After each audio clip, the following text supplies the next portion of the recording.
Cause it's your ways that they gon' imitate. Non-violent. Sometimes I wish I would've went to college. Frown proudly. Cause where I'm from, they hate you when you smiling. Your faith should be your gun. You can't leave home without it. The children being grown, cause all the parents acting childish. You show them your reality, I bet they doubt it. You tell them all about your dreams, just when they out it. Your own blood. Ain't no family no more. They do you badly for sure. You try to patch up your soul, Lord knows you on a mission to show him you so submissive. The prayer said it's silence. You know the devil can hear him, pay attention. Know the war's within. How much time do you spend? Try to balance your zen, then again, losses is lessons. You tell me you trying to win. We know about saving money. You tell me you trying to spend that blood on it. Sweat, tears, you put that love on it. Your best years was just a dumb moment. You tired of going hungry. Can't deal with fake making your life lonely. Your lack of faith that left your soul boning. But you gon' work and you gon' strive. Do what it takes to survive. What is truth? What is a lie? You know that war's inside. Some get draped into the fake. They don't know what to decide. Wrong choice meet your demise. Keep that between you and I. You realize some people you gon' let go. You visualize the things you need to feed your soul is on the rise. They're not gon' wanna let you go, but it's alright. It's cool to bury what's gon' grow. Went from wrong to the right and to the dark to the light. It was a hell of a fight. You give it all your might. Gotta hold on tight and you stay strong and precise. You fight the war that's inside, cause it might change your life. From wrong to the right and to the dark from the light. It was a hell of a fight. You give it all your might. You just hold on tight and you stay strong and precise. You fight the war that's inside, cause it might change your life. I ain't the person that I used to be. So what I do today ain't things that you used to see. Stay the same, no, things change usually. Some folk I may know might get reintroduced to me. Yeah, I ain't the person that I used to be. So what I do today ain't things that you used to see. Stay the same, no, things change usually. Some folk I may know. Yeah. Say it again. Bundle and save on insurance for Liberty Bippity. Swoon. Swoon.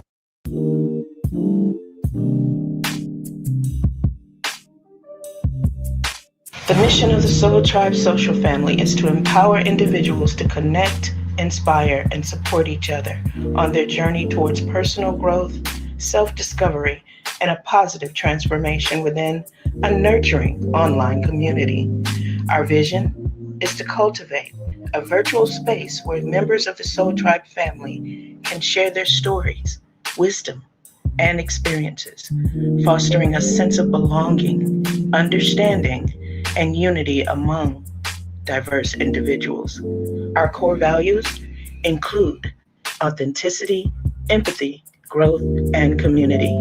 We aim to create a safe and inclusive environment for open dialogue and mutual respect, provide resources for personal and collective growth, celebrate diversity and individuality, and promote positivity, kindness, and mindfulness in all interactions within the community.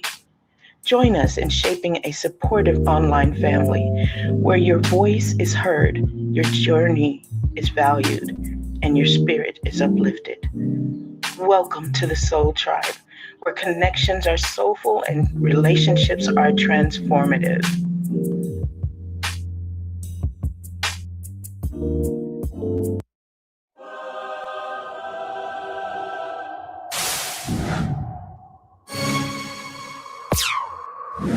Power, knowledge, liberation.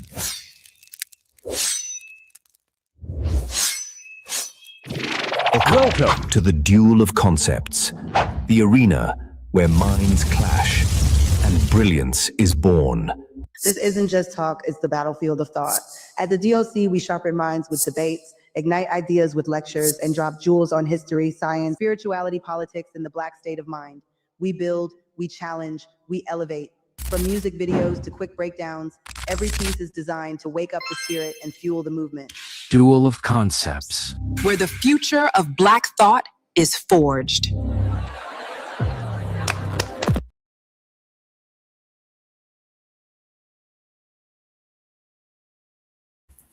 What up, what up, what up, everybody? It's your boy Humble Mystic in the building. I want to thank everybody for coming through. Thank everybody in the comments. So today I'm responding to, the one y'all know is JJ7000. He had a unpleasant experience on a panel last night, and he decided to go on his own panel and talk about the unpleasant experience and his own narrative. We want to check that out, but then we also want to check out the real video of what he do, and we're going to put things in a more proper perspective. Now, let's be clear about something. This isn't personal for me. Nothing about this is personal. This is about standards, right? And I don't know how, when JJ call out other people and he do this to other people, how they handle it, right? But if you want to challenge me scholastically, if you're going to challenge my character, if you're going to challenge me on my work that I put in, far as these debates, far as this community, things of that nature, you better be coming correct. Because when you talk about these things, you step into my lane, right? And in this instance, in this space, the YouTube space, is a new sheriff in town. And so I'm standing here to say right now, JJ, you can't compete with me on structure, methodology, consistency, right? Your scholarship is choppy, which we're going to see. Your mic is choppy. Your scholarship is choppy. I noticed you was talking about my little, but shit got the patches, so we ain't even going to get into that. But, you was just choppy, brother, Whereas though, if you see that Humble Mystic in my name, that's my name for a reason, right? Because I come from a disciplinarian standpoint with all of this, definitely with my scholarship. Also, we going to dive into character, bro. As you see, man, I'm cool as a cucumber, bro. You know what I'm saying? Your character, you wobble, you dance, you do this for attention, right? I bring clarity, I bring correction, and as far as community impact, right? Far as what I do out here, my blueprint and me being new, bro, like I was saying before, y'all may be seeing me as a new face, oftentimes around here in the YouTube streets, bro, but I've been doing this, man. I got brothers and sisters that can vouch that I've been doing this, right? And we're going to dive into a little of my portfolio here later on too, as well. Far as the debates I've been in, far as the conversations I've been in, far as the panels I've been on. You see what I'm saying? JJ, you haven't gone anywhere that I haven't gone. You see what I'm saying? You haven't been on any panel that I haven't been on, and here's the thing. The difference is in character, right? I go on these platforms, they want me to come back.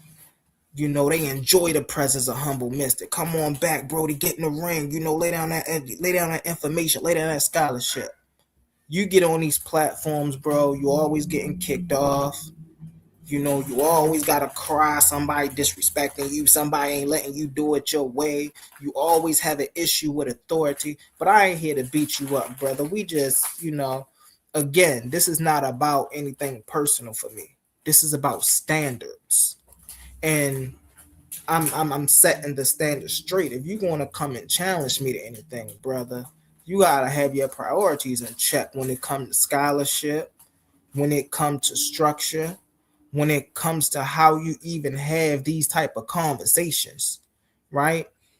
We see that when you are on other people's panels, you up there trying to take over their conversations. My man say, yo, you can ask me a question or two. No, I'm gonna dive into the. You can't be up there doing that, brother. But let's get into it though. So let's get in. We gonna dive into this one first, right? Where is it? Here it is, right here. Let's see what he had to say about it first. Where you at? That means you've been doing something for a long time. Up here, you really came up here and disrespected me, bro. And now I gotta get you. So he wants to debate me, and it never happened. That let me know you haven't been diligently doing any studying. Then his other topic was he's regurgitating what Jabari Osazi is putting out there, that the ancient Kemeters didn't believe that these as principles like the earth, the wind, the fire, but indigenous, are they not building temples to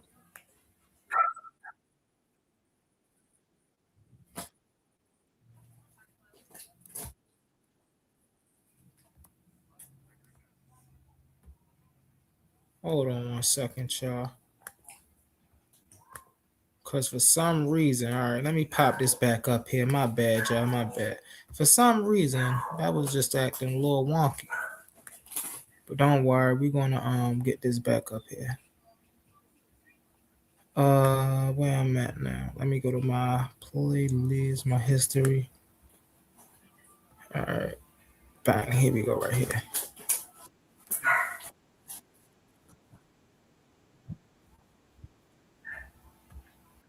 So we want to get it back up here, y'all.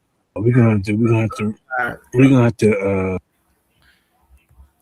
So right now he's talking about how I'm stealing Jabari Ozaze's formulas, and just because I shout out, what Jabari do for the community. You see what I'm saying? I don't see nobody else they like to give praises to, showing out people their roots of the motherland, taking out people back to Kemet, and not just Kemet, but other parts of Africa.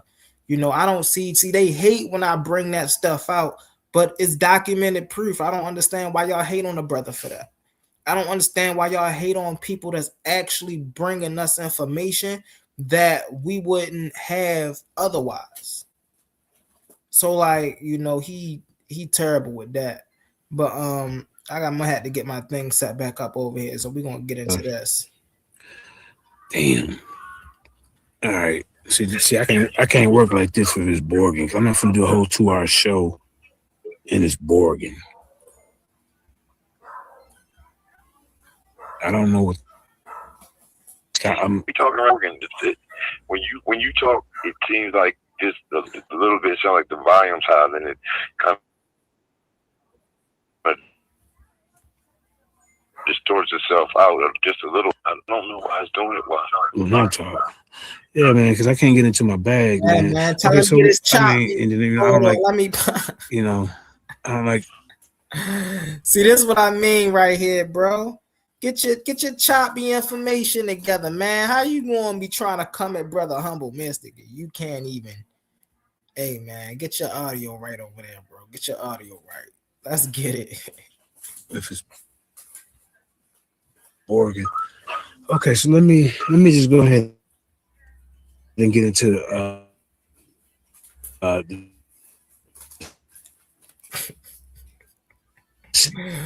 where my stuff at, bro? situation, and then let me know if the man, the people is using the where the at, bro? Internet where I'm at. All right, hold up.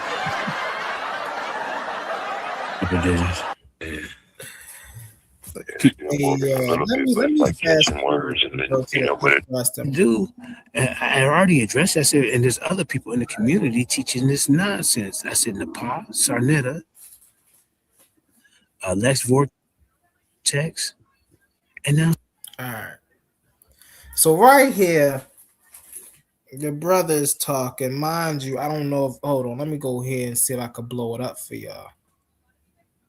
All right. So let's go a little before this.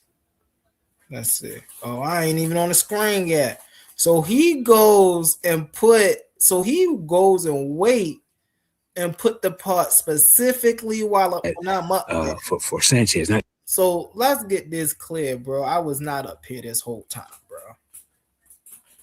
That's number one. I wasn't up here this whole time. That's disingenuous right there. But let's at least get this. I have more information, but so then I say, okay, I'm gonna show you another video where I'm dealing with people who's teaching this information. So this mop top come on here and stop my video and say, well, the people in the audience want to know what CHARATER got to do with this. Are you serious, bro? You stop. So y'all heard what he just said. I'm gonna rewind it so you can hear it again.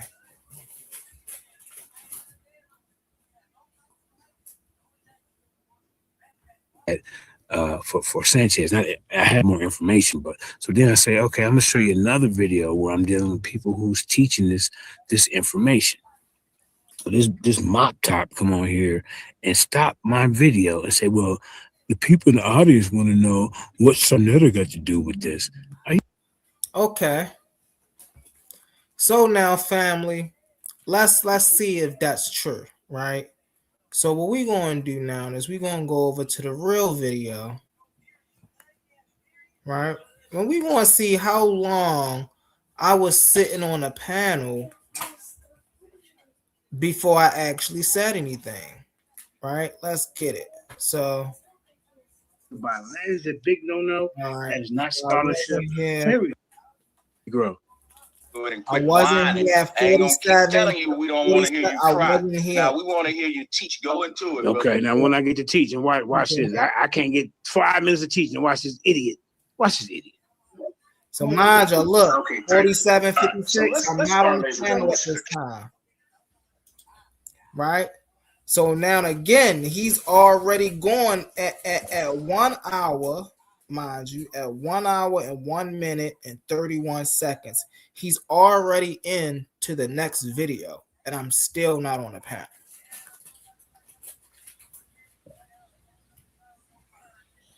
Is it frozen on your end?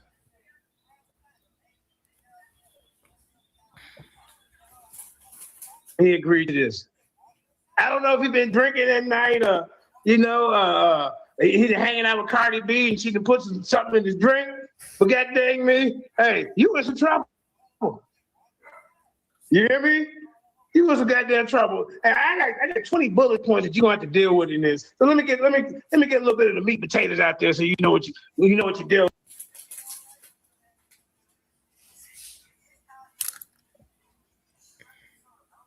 See, he ain't tell y'all, or he ain't show y'all on his panel all of this. Choppy. This is what I mean by choppy. The brother fading in and out of the, you know what I'm saying? My man up there looking like, hey, what's going on? Okay, JJ must be having some technical issues. You see what I'm saying? And so now again, move forward. Mind you, I'm not even on the panel. Shout out JJ7000. I'll go ahead and talk while he gets that figured out over there. And see, my man. Yeah, shout out Luke Bands. Shout out, bro. They wanna douse my flame and claim my intellectual likeness and claim my intellectual This is the part where A1 start to play the commercials because you can catch me in the gauntlet. Evangelino. Yeah, I am. When did I first come on this panel? Okay, bang. It's lit. He's hit. JJ. All right. That's up to Uncle JJ. So it's now 113. I actually want to go back a little more to 110. I want to get the specific time when they both. Okay, here 111. They're both back on 7,000. And the day of the debate, they don't show up. That's victory by default. But go ahead, man. Share the video. I'm letting my computer charge back up, and I'm gonna come back on. I got more stuff I want to read for you. But let's when you do this video, skip past the music part. Skip just past the music part. When you see me jump up, about 10 minutes into it. He got a 10-minute song. Shit. just past the music part. If you can just skip past that. Let me try to get back on the computer. But if I got it right here. Okay. So let's get to the part where I'm up here. Out one of his debaters. So I'm up here, right? Yeah, fast forward a little bit, man. Y'all see I'm up. But let's when you do this video, skip past the music part. All right. Up here, right? Super Shiny Wavy, he uses the Remax or some kind of different type of stream, and so it's not the best. I fell off about two, two, 3 times, but we can get past that because this information is very real, and it needs to get. I hear the mic choppy mic, man. Crazy work. How he calling anybody out, bro, like that? Like, it's crazy. Out there for people to understand stay in the context of what you. I joined the panel at 1 hour, 12 minutes, and 32 seconds, right? So from the beginning of this video to 1 hour, 12 minutes, and 32 seconds, this man had the floor. You know, doing whatever he wanted to do with the floor, right? Mind you, he's already in this video. When we went over to the when he was part of, he started right here. Let's get it. You can't just be mixing and match. How about you? Go ahead, son. Look like Uncle JJ got kicked off. Let me see. Let me tell him what to do.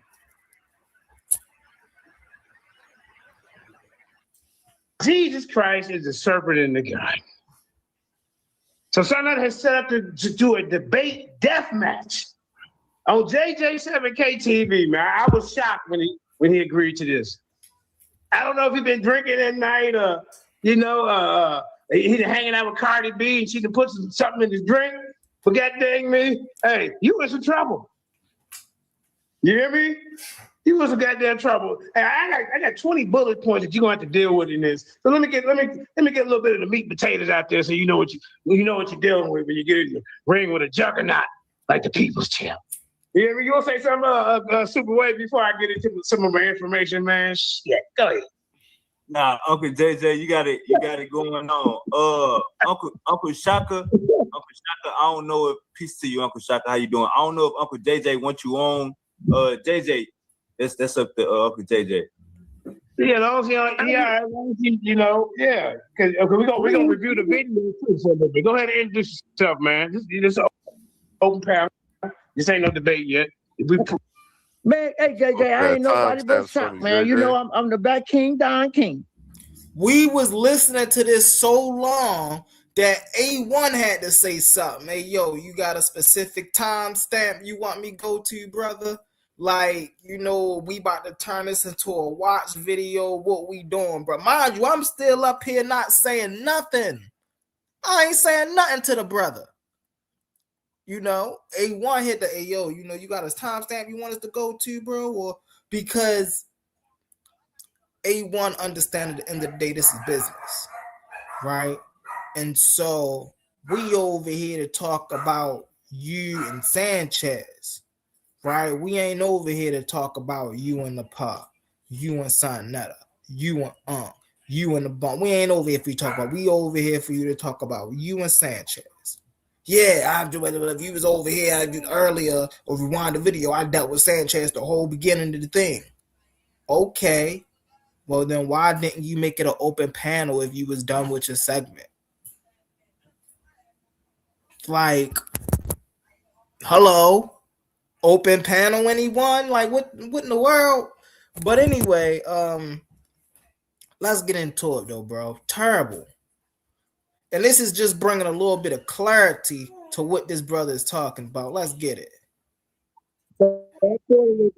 He gonna run, nigga. I want to fast forward a little bit. That's what I gotta listen to all this tutelage from everybody talking from the back. Now I found out that was man. That's in John 1 and 3. Just fast forward a little bit. So we're gonna get into the scholarly insight of what we just read. Fast forward a little bit, family. There you go. When Christ died, they had him on the cross, y'all. El Shabbat, he calls man. He ain't no Yahweh. Where Yahweh at, man? So so Yahweh went too far to rest these guys, right? We'll get back on this in a second. went to the council with the rest of these. Sorry. Yeah, you kind of went too far, but that's cool. Start right there. That's cool. That's cool. Yeah, we can work with that right there. The big guy L portioning out stuff. You know, all right, Chef Smash, you get the Moabites, Kakiku, you get Edomites, you know, and you know, Yahweh, he in pain. He in the back of the what I get to get, Papa? You know, hey, Yahweh, I mean El Tano, you get to get these hard-headed Israelites. That's you get to get the together. And the Judaizers and the Paz and all of them. You could have got some. But you can't shut up. That's what you did.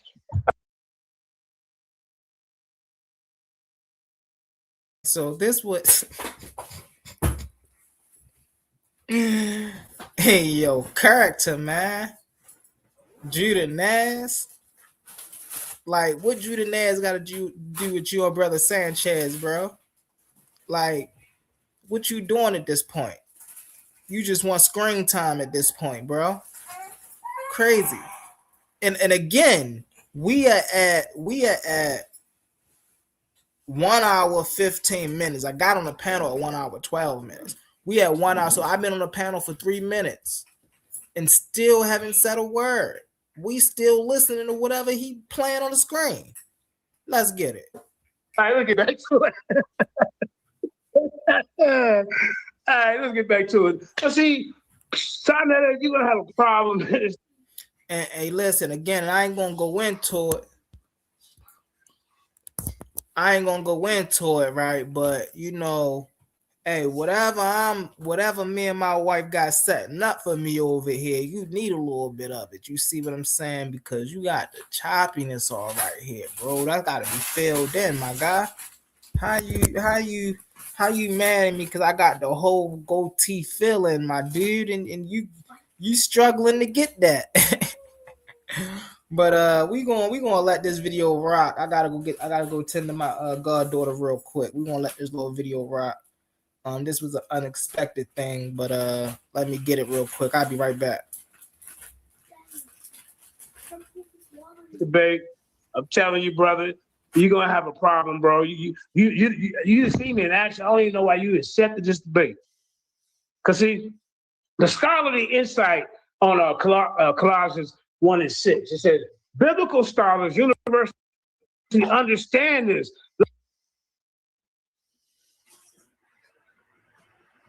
Ah, damn. God damn. Never. Uncle JJ was going in. God damn.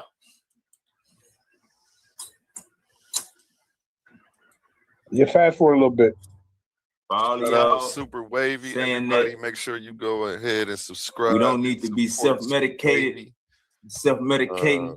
Musician, doing it right podcast host over there. Coming out of Texas. Doing what you got for me? Let me go ahead and fast forward this. One of the great challenges in this world is knowing enough.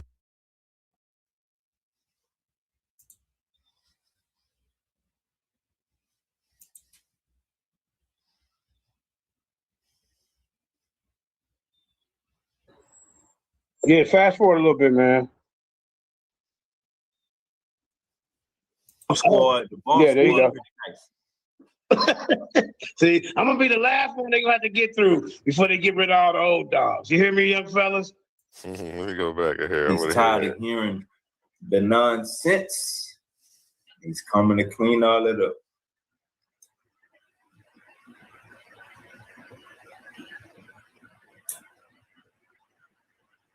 Yeah, I'm finna pop right back up.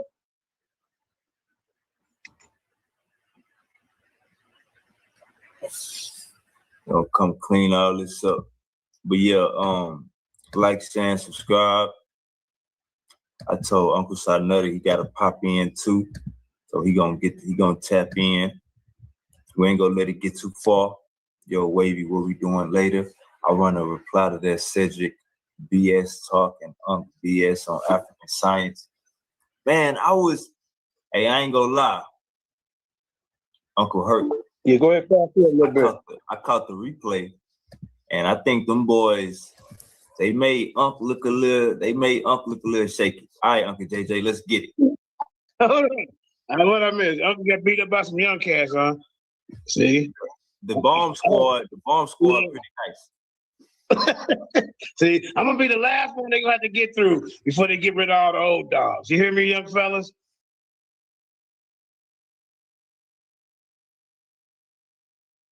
I'm back, y'all. Hey, yo, so the barb said, the barb is crying.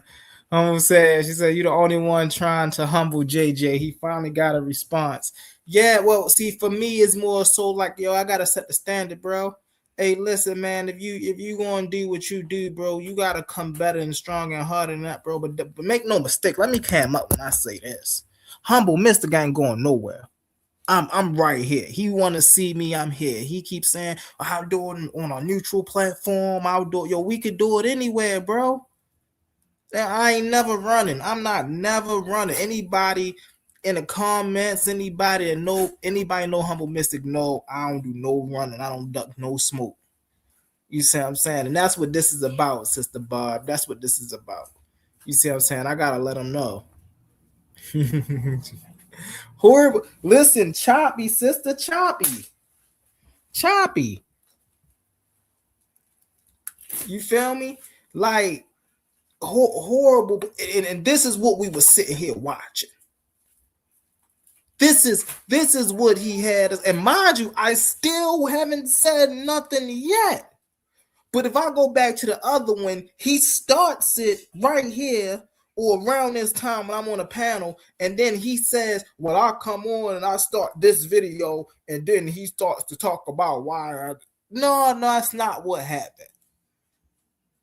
You see how he be trying to mislead people, bro? That's not genuine. How can people trust your word of anything if you can't even tell the truth about what happened, bro? You feel me? What do we have here? Peace. We got brother Bossman A1 in the building. Yeah, you already know. Listen, I gotta come and set the record straight. Oh, all right. Listen, I feel y'all. That's why I'm here. I gotta come and set the record straight and let them know, man. Look, if you're gonna be speaking on me, hey, come do it like a man. Come stand in his ring. You feel me? But again, we were sitting here, mind you. I got on the panel an hour and 13 minutes, an hour and 12 minutes actually. At this point in the video, it's an hour and 15 minutes in. And he's still talking about everything. Again, he ain't got no structure to what he talking about. He ain't even talking. He watching the video of, yo, who do you know watch a video of you watching the video of what's going on? Why just not pull a video up on YouTube? Let's get into it though, bro. Like, man, listen, this is a sad showing by the brother. Sad showing. Bomb Squad, whatever you do, wherever Humble. Hey, you ain't met the likes of a JJ. This is why they had to get rid of me, so you guys can come up and come. I already stumped you out the first time you come on to set this nonsense. Now JJ gotta cut it, man. JJ gotta cut it with the they gotta swipe me out to let y'all through, man. Listen, we kicked the door in. We kicked the door in. Me, my brother Ashe, my brother God Energy, my sister Issa Queen. Ain't nobody coming up. My brother A1 gladly opened the doors. But when we got in here and he opened the doors, we most definitely established ourselves. So ain't nobody have to push it. You see how the old heads always try to make their self important, bro? They can't never let the young people shine, man. They always gotta, they gotta downgrade me so y'all can rise to the top. Nah, bro. Why you just can't? Why you like? It's crazy, my guy. It's crazy. But most definitely on other platforms, even when I talk about us on another platform, ain't nobody over there open the door for us. We kicked the door and we established ourselves. That's how we got known over there. You see what I'm saying? One day I might actually give y'all the full backstory of that. One day I might actually give y'all the full backstory. There's a lot to that story I don't know. And I'm talking about the behind the scenes on our home planet. For the ones of y'all who know, y'all know. But so us coming to even being in this space don't even got nothing to do with you. We don't know you. And listen, we're gonna continue to get into this, man, because let's get to the scholarship. Because all I've been seeing again, he can't compete, man. He's sitting up here raving and ranting and doing all this and still ain't on a scholarship. He doing a lot of name dropping. But what he talking about when he name dropping? Let's get into it.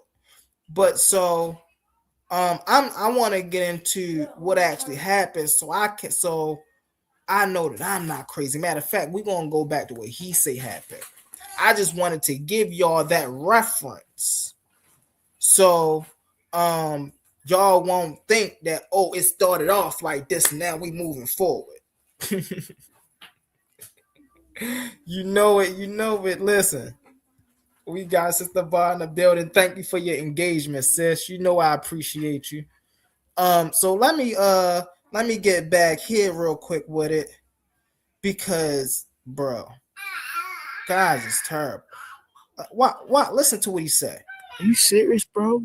You stopped my video to worry about what the people and the audience are saying? All they had to do, I already addressed that, and there's other people in the community teaching this nonsense. I said Nepal, Sarnetta, Lex Vortex, and now Sanchez. Why aren't you talking about Sanchez? I've already done it. All y'all had to do was. You heard the dude he even talking to asked him, yo, so why you ain't talking about Sanchez? I've already done it in the beginning. Right. But if you done talking about Sanchez, then tell this man, hey, yo, at this point is giving double agent. At this point is giving, yo, you trying to sniff something out, bro. Because you so called been in the community for a long time, man. You know what's be going on behind the scenes. You supposed to know anyway. And so you know how the brother A1 like to carry his platform. You supposed to know anyway. But yet you come here. Shout out to Super Swavy. Shout out. I actually, listen, we're going to dive into that a little bit later, Sister Barb. We're going to dive into that a little bit later. Right? But shout out to Super Swavy. Saul Paul. Hold on, where my tools at, bro? I gotta get my tools, bro. Yo, y'all wilding in the comments, man.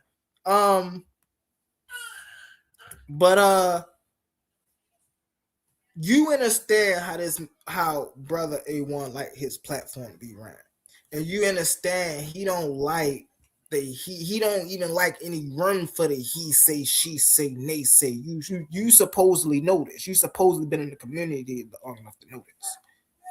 So then why you doing what you doing? Now make no mistake about it. We here to promote everybody. We don't leave nobody out.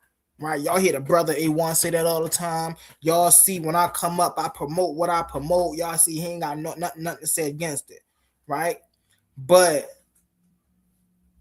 you sitting on this platform doing something like this.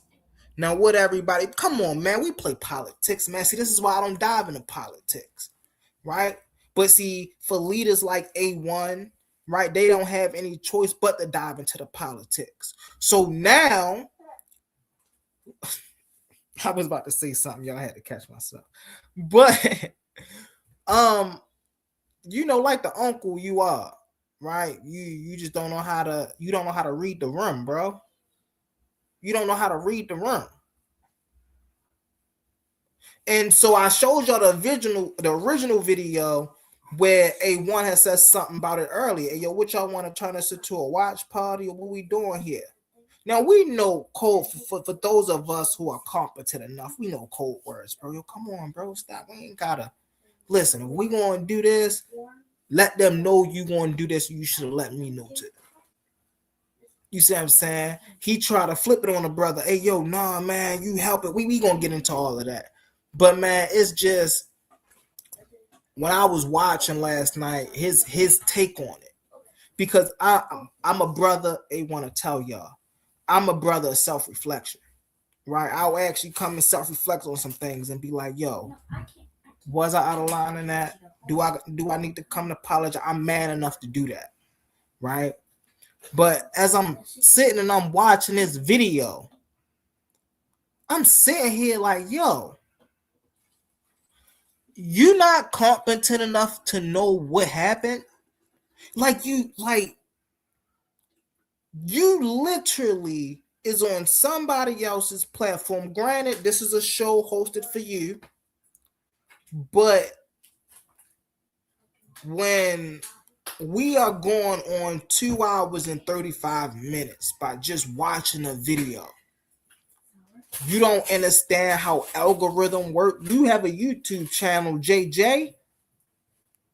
You got a YouTube channel, bro. You don't know how algorithm work? We sitting here watching a video about a video that we can go watch ourselves. You think we about to sit here and have 30 viewers do that? Nah, bro, that's crazy. So then, of course, I seen people start to pop up in the comments and ask, hey, yo, what this got to do with Sanchez? So I asked what they wanted to know. Hey, bro, what this they want to know what this got to do with Brother Sanchez. Just like A1, y'all just saw A1 say a few minutes ago, hey, yo, yeah, man, we got some people in the comments that want to say something.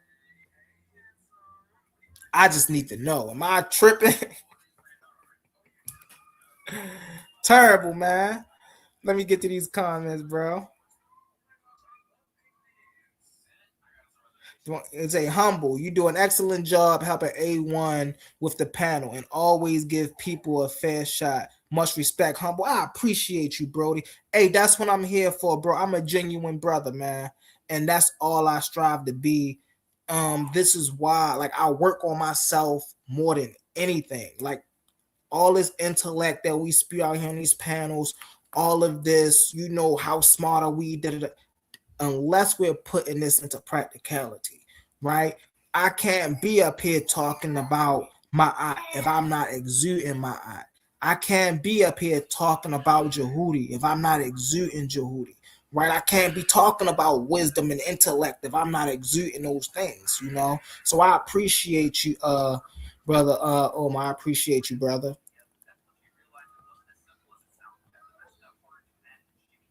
And said LOL indeed, humble. And you and A1 responded professionally. Hey, I got to, brother. That's what I do. I understand the round. I was bred for this. Like that's what people like JJ don't understand, man. That's what a lot of the quote unquote elders in the community, and I mean the outreach of the social community, right? Not just on Beagle, right? But a lot of them don't understand that we've been doing this for a while, man. We ain't just come to Beagle and start doing what we doing and had to catch up. Nah, we got a home planet that was breeding us. So when we get to moments like this, we comfortable. You see what I'm saying? We always comfortable in the fourth quarter. That's why when people come up, JJ, a professional at this, he an expert at this, he'll come up, man, look, we ain't gotta wait for a week from now. Let's deal with it right now. We know how to handle that, bro. We always ready. We keep our strap on us. I'm talking intellectually, by the way. But, you know, we stay ready.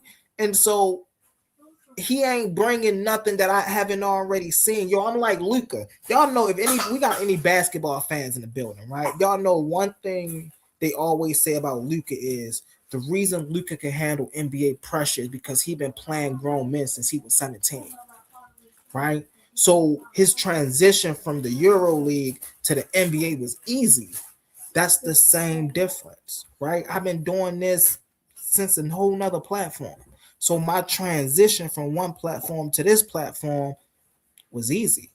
You know, all I had to do was stay out of the politics. You see what I'm saying? And And see, this is something that I'm privy to have that a lot of people are not privy to have when they do things like this. I come with a squad, man. You know, and I know a lot of times, me and brother A1 was talking the other day, and he was like, bro, you got to get with one squad, man. You be naming a lot of people, and I'm like, yo, because this is my family, bro. Like, we family, the Soul Tribe. I'm actually, I've been passed the torch of the founder of the Soul Tribe. We want to get to meet them later on today, but I'm a Soul Tribe founder. You know, Bomb Squad affiliate. You know, they my peoples right there. That's my brother Ashe God Energy. You see what I'm saying? DOC Doula Concepts. Again, that's family right there. You see what I'm saying?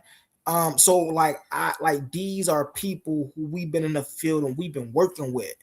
You see what I'm saying? We just on a new platform with it, you know. But you know, when you come with a team and you can't expect nothing but greatness, you feel me? Look at all the greatest people, you know, Floyd Mayweather, you know, Muhammad Ali, you know, Michael Jordan. Listen, all the team, man. What up, y'all? I see you down there, Ben Eaton. I appreciate your engagement, brother. I appreciate your engagement. Might need to do some. Yo, I love it. I love it. Let's get it, man. It's a humble, I'm your freshman class. Oh, it's a humble, I'm in your freshman class. You just operating like a senior class. Hey, listen, that's how, hey, I appreciate that because I had to learn how to, over the course of time, I had to actually learn how to accept that role. You see what I'm saying? I love being a student, bro. The best thing about me being me is I love to learn. You see what I'm saying? I can learn from anybody, you know, and that's a trait I picked up from Shaka Atmos. You know, shout out to brother Shaka Atmos. He taught me that if you're patient enough and if you're willing to actually listen, right? Not hear, but listen. He said you can learn just about anything from anybody, you know. And so as I took upon that skill, it allowed me to be in a position that I'm now no longer just listening, I'm participating. And I'm participating with the intent of teaching, you know, so then when people turn around and call me a teacher, you know, I'm caught off guard. I'm a student, but hey, yo, you got to take this stat on the chest. So like this is why I be having to tell people, man, like when I understand these positions, that's because I understand these positions. I had to go through the ranks. You see what I'm saying? I didn't just hop up and real fast before I continue. We got Boss Man A1 up on a panel. What it do, Boss Man? Is he here or is he just probably up here? But when he come back, we'll talk. But so I had to go through the ranks, right? People had to initiate me as even being worthy to, yo, yeah, okay, he a researcher, he a solidified researcher, he a solidified scholar, he a solidified teacher, he a solidified leader, he's solidified to run this family. I had to be put in those positions for people to actually review me to say he's qualified or he's not qualified. I don't think JJ's ever been put in that position. And this again, yo, you out of your league, bro. You out of your league, bro. I appreciate y'all. I appreciate y'all. After this comment right here, we're gonna get back into the information. I appreciate you. I appreciate you. So let's get back into this information, right? So we already covered one part. Let's get back into what he's talking about. Oh, brother A1, you back? Yeah, I'm up here. Oh yeah, I just gave you a shout out. What's up, boss man A1? Good looking, chilling. Just up here listening to the show. All right, bet. So we're gonna get back into this conversation. I'm just what I miss, man. Clearing some things up. So let's get into it, y'all. Find the video. You see what I'm saying? So doing this Choppy, man. I think we need a sound effect for that, bro. That choppy. Listen, man. He out of his league, bro. How he want to challenge? He got to get his A1. You talking about sending people mics, bro. He need one. Bad. Yeah, this guy, man. He's wild, man. Crazy work, man. Crazy work, JJ. That's what we should call him. Yeah, Go ahead, dog. I'm gonna let him cook. This was funny last night. Humble. Sarnetta came to me and to try to defend the power and said he would debate me on this topic. And Sarnetta has done a debate with Apostle. He has done a debate also. So this is where I asked him. So I've been watching Sarnetta for a long time, bro. I've literally been watching Sarnetta since I was 14, 15. I've been watching Sarnetta for a long time. And I've seen Sarnetta spar with people in his ring. I've seen him, the people that he deal with, the Tazari Yaks and the people that he really close to in the community, he'll get in the ring with. But I've never seen him debate an outsider, right? So as he's calling people out, I'm like, bro, why don't you just get in the ring with one of his debaters? Like it's easy to get a debate with his debaters than get a debate with him. Logically speaking, you see what I'm saying? Trying to strategize with the elder here, man. He's supposed to be, what he say? He's 58. He's supposed to be teaching me this. But I'm trying to strategize with the elder. Yo, listen, you go in there, you debate one of his debaters. If you win that debate, then now he listening. Now he give you a shot. You see what I'm saying? So you ain't got to keep doing this. But let's get into it. Now he got to go in the behind. Oh, he challenged me and da da da da. Let's get into it, man. Terrible. Tazari, so who is you to come up here and speak for this man? Like he acting like it ain't fair. I probably would have a better challenge going against Sarnetta than you. You don't even know nothing about retainer sacrifices. You don't even know nothing about the Book of the Dead, the Book of the Heavenly Cow, or none of that. But you want to get up here and act like. Peace, it's a queen. I just want to show y'all something real quick. I think I showed it before, but I just want to show y'all again real quick. So it's funny he want to keep holding on to this retainer sacrifice thing, right?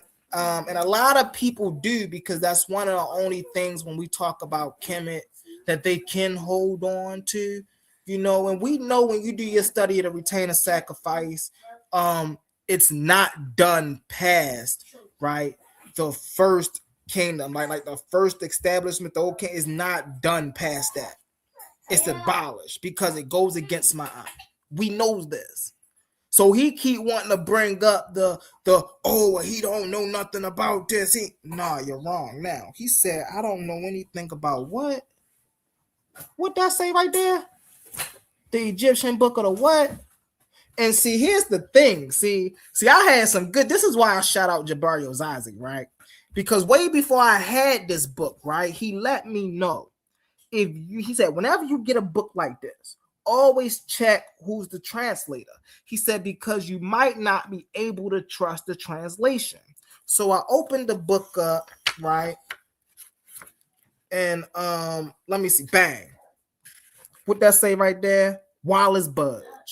So I know that when I'm reading this, I gotta go pop open a couple lexicons, right? Or simply, and I just said that to be academic, but simply I gotta go prop open my ChatGPT or whatever I'm using at the moment. And hey, can you give me this and blah blah blah blah blah blah blah? I know I gotta cross-reference this book. So how do you think I was able to talk to Tahuti about the Book of Gates? How do you think I was? Come on now? You gotta know I'm on my scholarship, bro. You gotta know I'm doing my thing. So JJ, you gotta check yourself at the door when you say I don't know about these things, bro. Because I'm most definitely well studied on these things. And anybody who know me know I'm well studied on these things. So I just had to acknowledge that really fast. Let's get into it, y'all. They on the last show you gonna say No, they were these are just principles. Okay, let's keep going. So in the middle of my thing, I gotta stop and answer questions for this guy. One of his You keep trying to defend, brother. You keep trying to defend this guy, and I told you he called me and wanted to do a debate. He debated Apostle. He debated Cesare. I actually hosted that debate. So we not going to make no excuses or he too dumb to get in the ring. I mean, I know he got a 5th grade education, but he trying to get up there. You see how he trying to spin this narrative? I'm trying to make it like Sarnetta so special he can't debate side. No, he just confirmed everything I said out my mouth. Bro, you know if Sarnetta debate, he debate people in-house. What did he just say? Well, he didn't debate it to Zariah. He debated Apostle. Exactly. The same thing I just said. He debate in-house. So if you as an outsider gonna come inside and debate him, you now have to climb the ranks. Come on now. Come on now. Like you see how incompetent, bro. That's what we call that. He Crazy work, competence. JJ. Wait, what my man's Quantum only be saying incoherent. Incoherent. Shout out Quantum only, man. He made that line classic. Incoherent. He trying to get up. You know what I'm saying, though. You know what I'm saying. Hey, you jump in the ring with a juggernaut. You gonna get treated like a juggernaut's supposed to treat you. He just trying to get him some stripes. So he can say, yeah, I got in the ring 7,000. See, that's all it is. See, hey, that's what it is. You can't make no excuses for this guy. He always trying to debate you when you're doing your discussions and stuff. He always trying to get this dude been getting in my way of debates for years. I got to debate the person I'm debating, Sarnetta, the moderators, all that when I used to go over there, bro. So I know what it is. So don't. Hey, he accepted the debate. What else you want me to say? He was gonna get beat up. Let's keep going. Hey, real fast though. Let's get a word from our sponsors and real. Yeah, there you go. And did you see this?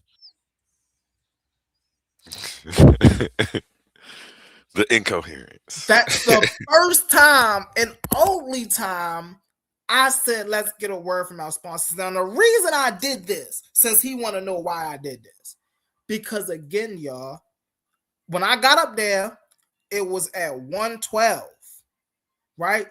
At this point in the video, it's at 2:13. We've been sitting watching this video for 1 hour and 5 minutes. You think I'm about to sit and let you ramble and then we about to go back to watching this video? Nah, bro, hold on. Let's get a word from our sponsors real quick. Let's cool everybody off. Let's get everybody ready for what's about to come. See, this is called hosting. I reckon that JJ never been around a real host before. See, man, listen, man. I told you, JJ, he out of his league, bro. He out of his league, bro. Anyway, but it's like, bro, like if you know anything about hosting, then you know the host got to keep the people in the chats engaged. They're the ones that give us the views. They're the ones that give us the super chats. They're the reason we do what we do. So if I see, well, the chat is getting a little bit disengaged and they're confused, they don't know what's going on, let's set everything back. And y'all know what's interesting? I gotta shout out Brother A1 because I've watched him do this, my first couple times on, and I was like, yo, okay, when I start doing these things, you see what I'm saying? When I'm start to host it whatnot, I can utilize that as a strategy to get the crowd back on course on where we needs to go. You see what I'm saying? So, hey, listen, man, he don't understand that. We gonna teach him that over here at the Titan Debate League. And when we get to the end of your presentation, man, I'm gonna go to these voice notes he's sending my phone. I give my phone number out so that way people can get in contact with me so we can do business, not so you can blow me up when you are having episode, but we're gonna get into this, man. It's all content, man. We love JJ here though, regardless, he's family, but we gonna laugh at it because I laughed at it. So oh yeah, and again, that's why I had to say in the beginning of this video, hey JJ, this not personal, bro. This just about standards, my guy. Tag JJ, tell him get up here. Hey, listen, hey, get him in the room. Get him in the room. We got Sadiq in the back. I'm gonna let him up. Okay, yeah. Let's get into it. What up, family? What up, Titans, the big league family? What's going on, Humble? What's going on, A1? Brother? What you getting into, Sadiq? What's up with it? Oh man, shit, just leaving the gym, man. Shit, man, heard my brother Humble was loud. I said, let me come on, jump on, support my bro. Shoot, man, that same old. Probably go, probably over hit the his shop, get some food real quick, man. Shop, listen to the fam, chop it up, jump in whenever. Oh yeah. And real fast, you know what? Because I know brother A1 might have some new commercials and stuff to show off for us. So I want to do this real fast, right? Because not yet. Go ahead. You want me to keep going there? I ain't got done yet. I ain't ready to upload them yet. So look, right, we're gonna go a little longer. Let's get it, y'all. Let's get it. We just went through 10 commercials that Super Wavy had on his channel, and we couldn't fast forward because A1 was, I guess he said he was handling some business, but he could at least came back, hey, everybody, hold up, y'all. So what he talking about now, y'all, is the confusion that was on the panel. And no knock to the brother A1. I ain't throwing no shots at the brother A1, but there was a moment on the panel where A1 had control of the YouTube, right? And A1 had an emergency. And so we had you see what I'm saying? So what I did was I removed it. And you know, every time I had the ads, I removed. Everybody who know how YouTube work know the ads come up there. And so if you don't hit the skip button, then you're gonna keep playing the next ad. So every time an ad came up, I removed it. And then when the ads was over, I popped it back up there so we wouldn't have to sit through the ads. Right? That was my best guy. I couldn't do nothing else. I'm like, bro, all right, we're gonna keep it rolling this way. So I took the ads, so the ads was rolling. So at first I didn't know what to do. Me or him didn't know what to do. So I'm like, all right, we sitting there, we watched the first 2-3 ads, the video popped back on, all right, back. So yeah, they was at my door. The police is at my door about these dogs. One of my dogs had ran down the street and somebody called the police on them. So after a while, I came up with the strategy. I was like, oh, all right. So every time the ad come up, I'm gonna drop the video down. But then when the video pop back up, I'm gonna pop the video back up or whatnot. So all right, we started doing that. But I started doing that. I wanted to know that I started doing that way after this happened. Way after this happened, I started doing that. I did this particularly just so we can get the crowd back on track. Let's get into it. Oh, go ahead. Go ahead, Sadiq. You got something? I was just, I was saying, okay, like, okay, I'm trying to just catch up to what's going on. Okay. Yeah. I'm handling some business, right? So then this guy come up here to be a distraction. Let's keep going. Now he want to go to another fucking commercial. Real quick. Amazing news. At Titans Debate League is now looking for interns. Why are you cutting my flow, man? See, I'm like, why are you cutting my flow with all these damn commercials? We just went through 10 of them. And one of the commercials sounded just like how A1, yeah, ladies and gentlemen. He got that from the white dude. I'm like, I can go back and play that. You can't even be original. This jockey sound, nigga. Did you hear that one commercial that sounded just like A1? Did you hear it? What's going on? Wait, okay, I'm way lost. On the commercial. He think it was somebody else, but that was me. I guess I sounded like a he terrible. What is going on? Okay. What the dude? He called me JJ's a fake ass disc jockey. That's what he called me. That shit was really funny. I was laughing though. To me, it was hilarious. I didn't get mad because it was so funny. Like he said, he got a nerve to play a commercial that sounded like the other commercial that we was playing. He couldn't even be original. What? Oh my God, Molly, man, that's my bro too, man. Come, oh my goodness, dude. Where Yo, he was on House of Conscious with this or some one of his nah, channels? this was on our panel. This was on the panel last Oh night. shit! What? He's What? doing Oh, hell no. this is his channel doing a review about the panel we had last night. Got you. And so I also got the actual video up of our panel last night. And so I'm gonna go between the two to show how he's trying to spin a narrative to what actually happened.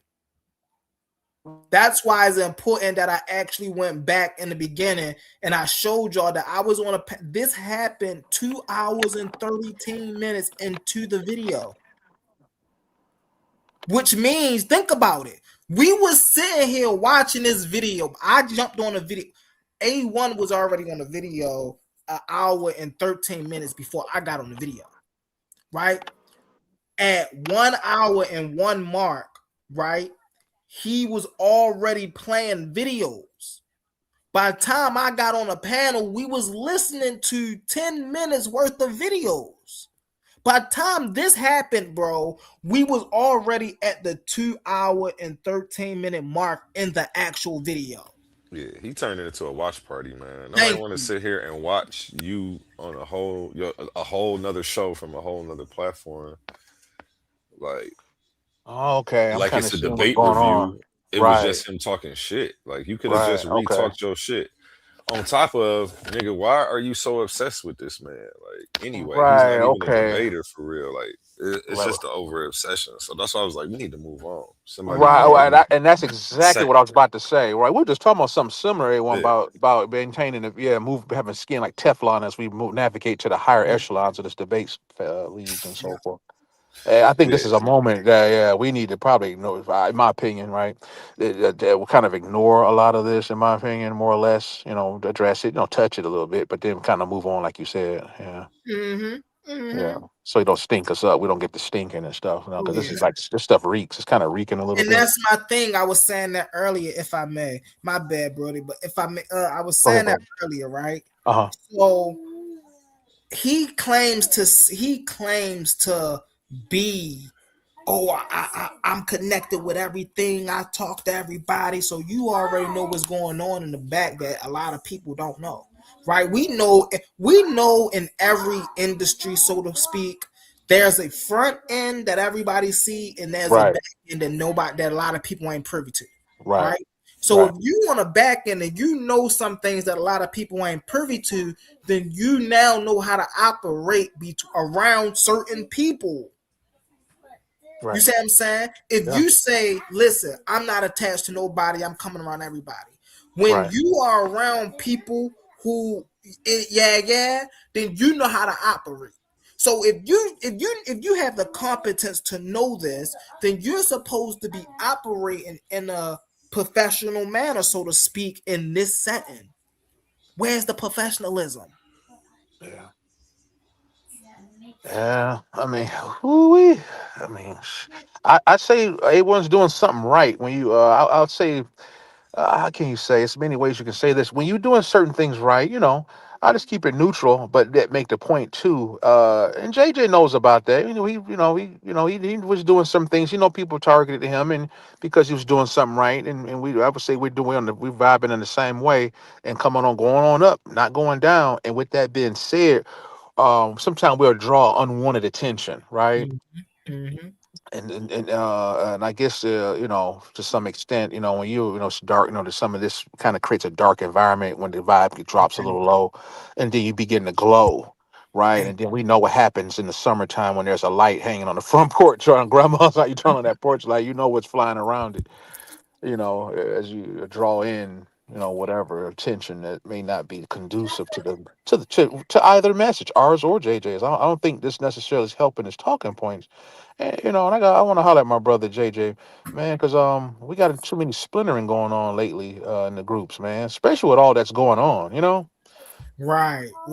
This is not bringing, in my opinion, enhancing existing scholarship or bringing new scholarship. I would agree.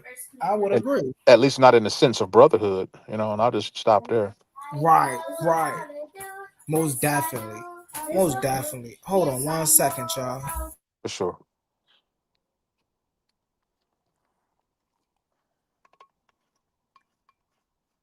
I'm back, y'all. Let's get into it, man. Let's get into it.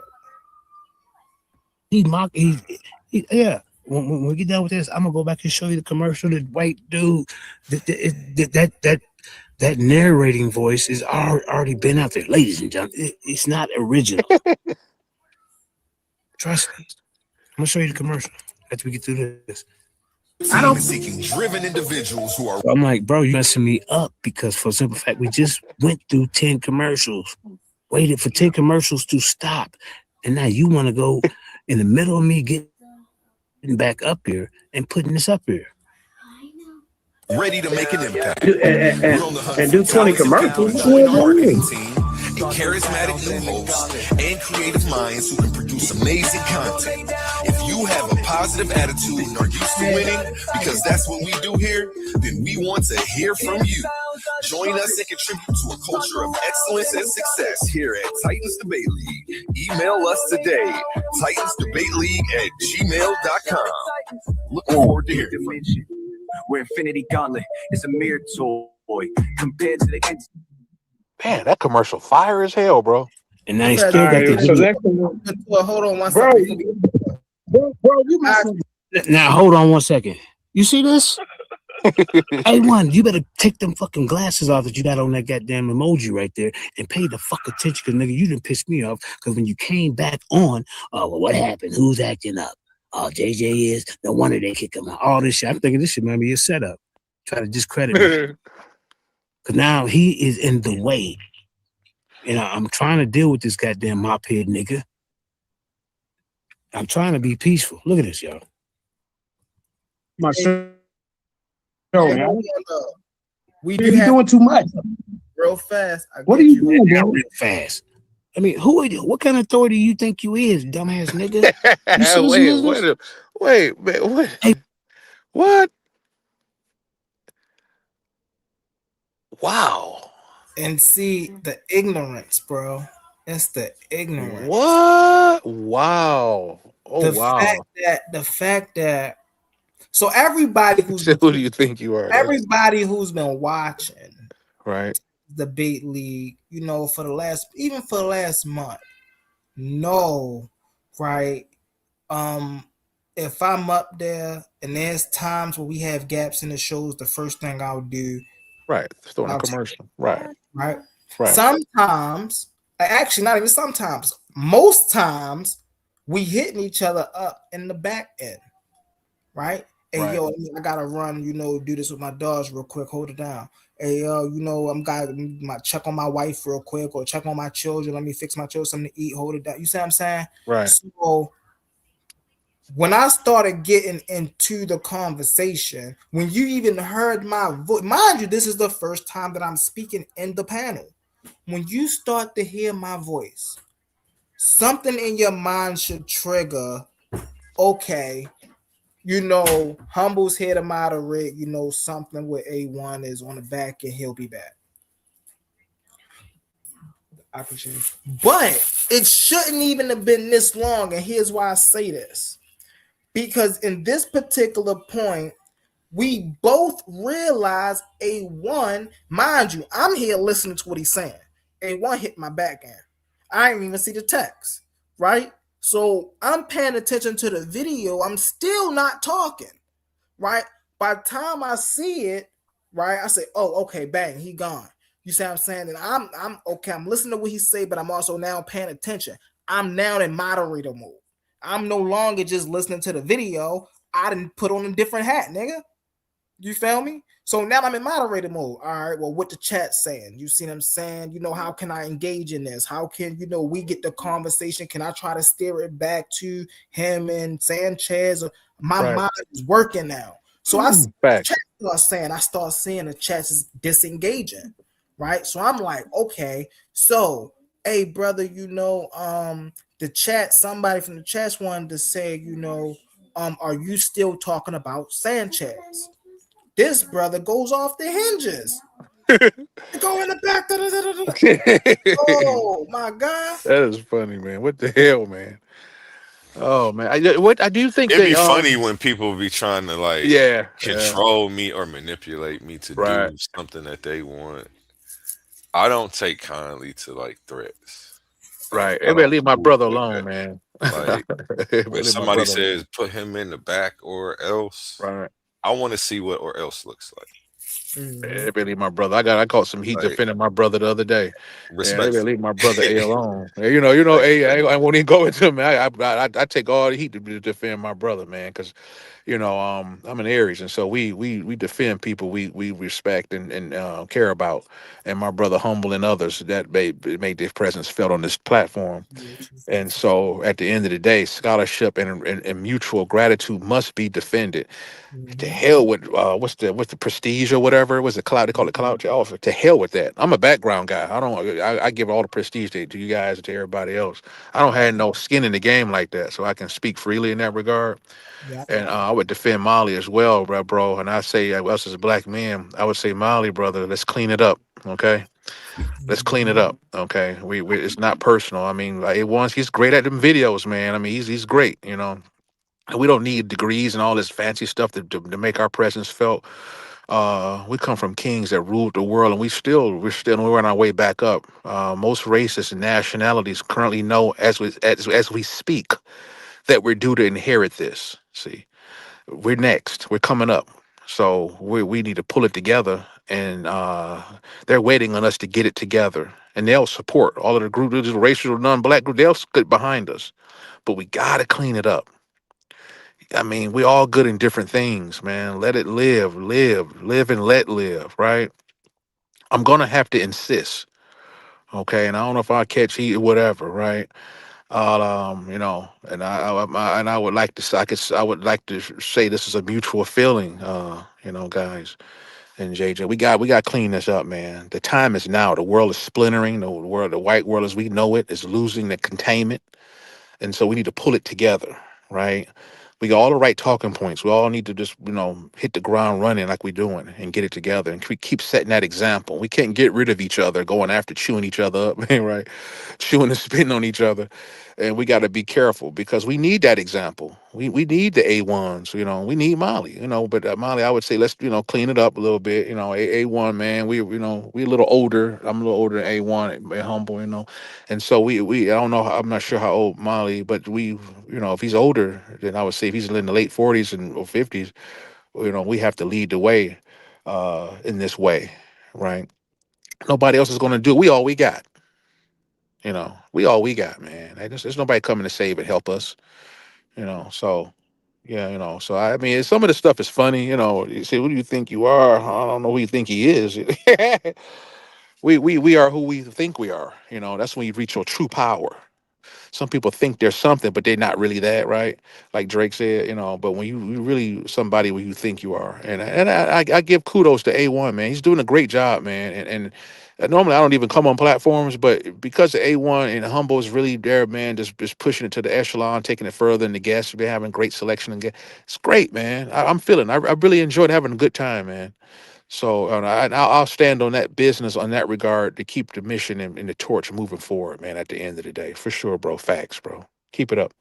Most and I appreciate you, brother Sadiq, and because of that, I actually want to just skip all of this because at the end of the night, we had an amazing night. Elder King, Elder Knowledge Allah. Is that his name, A1? I think that's his name. I'm Elder talking about the dude last night, Knowledge Yeah. Born Allah. Yeah. Okay. Knowledge born Allah. Now, that's something I wanted to transition into, right?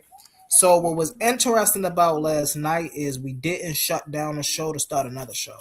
We transitioned straight into another show, right? Which the flexibility of myself must I add, right? Because A1 was most definitely like, bro, if you're not comfortable, bro, we can shut this show down and just start.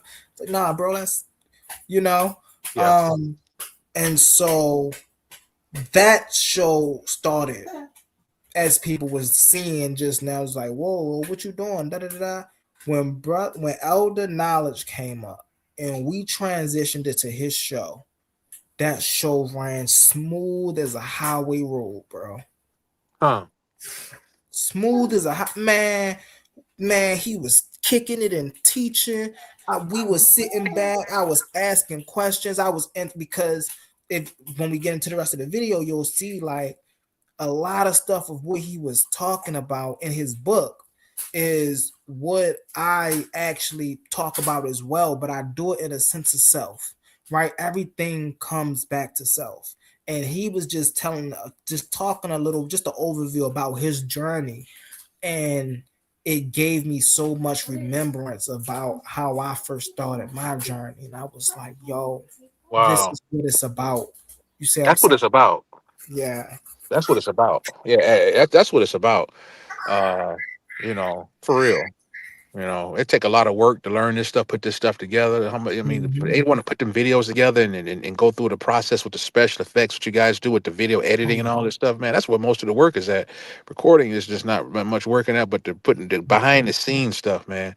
And I gotta respect it. Yeah. See, So the video is some of that parts is funny. Some of the stuff, how we have a little sibling rivalry or whatever, but I think it should be a limit to that, and it shouldn't run deep to that. A flesh food here and there is not no problem, but if you go to the bone, like cancer, I consider that cancer, Yeah. and I stand And firm that's against something cancer. Right. and that's something walking in the door. I assured A1, I assured everybody else as well. I don't hold grudges, man. I'm Right. here for the man. Look, look, I equate debating, I equate this arena to a sport, right? I'm a player of the sport, right? So I leave everything I leave in this arena, I leave it in this arena. Outside of this arena, man, we could be the coolest peoples, we could share information, we could talk, you see what I'm saying? But when we in this arena and we going battle and we locking up, that's what we do. But then it's just about, I'm not going to go as far as attacking your family. I will never attack another person. Listen, that's why, it's weird for me. It's funny, right? Because people always make prejudgments about me. But a person who's prejudging me make the same weird prejudgment that I would find weird, right? I find it weird that men sit and talk about features of other men, like the way how I grew up. That you don't do that. Like, we looked at you funny for doing stuff like that. Yeah. You see what I'm saying? So it's like I be like, yo, like, you really talk like people do that, bro. Oh, well, you look gay and you look feminine and you look like this, and I be looking like, yo, y'all do that. That right there is a sign of weakness to me, because men don't do that. You see what I'm saying? Like, the real men that I was raised around, nigga, we don't do that. Either we going through and the people I was raised around, listen, they was face to face with it. So either we gonna get in the middle of the street or we gonna walk away like men, like ain't nothing happened. What you gonna decide? You see what I'm saying? So I don't know, man. I'm wondering, Mr. Wonder, humble Mr. Is the debate with Sanchez, did it create tension and stress? I'm wondering. It's funny how that's happening concurrent with that, alongside of the debate with Sanchez. Yeah. I'm wondering if it's any. I'll just leave that out there, but He's not debating Sanchez. He just was calling him out on some information. He ain't got no debate with him. Like, that's just JJ. JJ always stressed.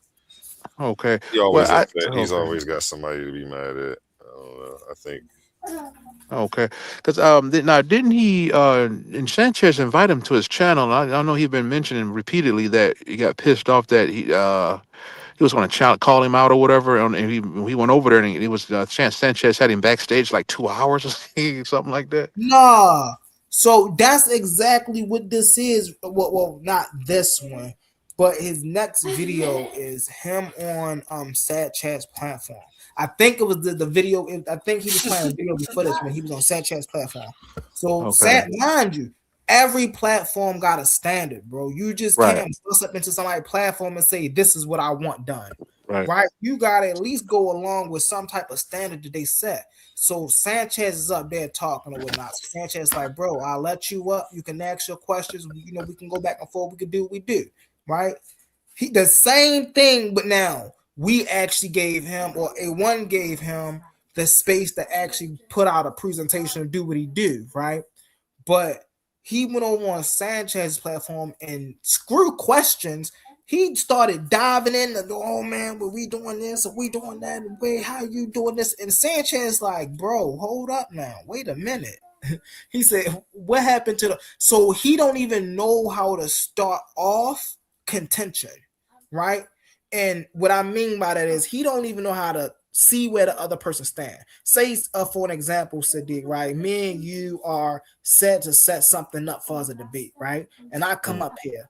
My first rule of thumb is to see where you stand on certain situations and issues. You see what I'm saying? Right. Hey, brother, where you? Now I can't make no presumptions because you may have changed a situation. You may have changed your stance on a situation or issue between yesterday and today. Right. So I have to come, okay, well, where you stand on this at? Or where I stand on this side? Okay, let's have these couple conversations. He skipped all of that and just went straight into the, yeah, because you don't know this and da-da-da-da-da. Sanchez, and now, one thing I can say, Sanchez gave him the respect. Let him rock out for at least like 5-10 minutes, bro. And then after a while, it was like, he's cut the video. Even in this, we see he cut the video. Yeah, he started muting me and did it because Sanchez realized, bro, you coming on my panel, you trying to take over, bro. Like, this not Sinetta's, this not no other panel you be on. This is my platform. And I see that he have an issue with authority. When somebody tries to assert authority in their house over him, he has an issue with that. And listen, I was just telling A1 last night that, like, over on the platform Beagle, we treat our platforms like our houses, like our real houses, like how we run our houses. And so if you think you about to come in my house and tell me what to do in my house, yo, you got another thing coming, bro. I'm a two-piece you so fast. You see what I'm saying? So, like, why do you think you can come on somebody else's platform and tell them what you want them to do? Yeah. That, like, I thought the conversation was about. I mean, I thought it was about the challenge at hand was between the Jesus. What was Jesus being compared to? Moses, likened to Moses. Did Jesus compare himself to the brazen bronze statue being built, ordered to be built, by the Lord for Jesus? But now it's like, now they're talking about garden. And now it's a garden of Eden. I thought it was about just Moses, because that Moses built that bronze serpent. That's the thing. That didn't happen in the garden. Yeah, I was like, okay, I got confused when I heard that. He was on the when he was on the Brother Sanchez platform, he never let Brother Sanchez like create a premise. Like he just came on the panel and just started, and he just ran 100 miles an hour. Like, and I'm like, dang.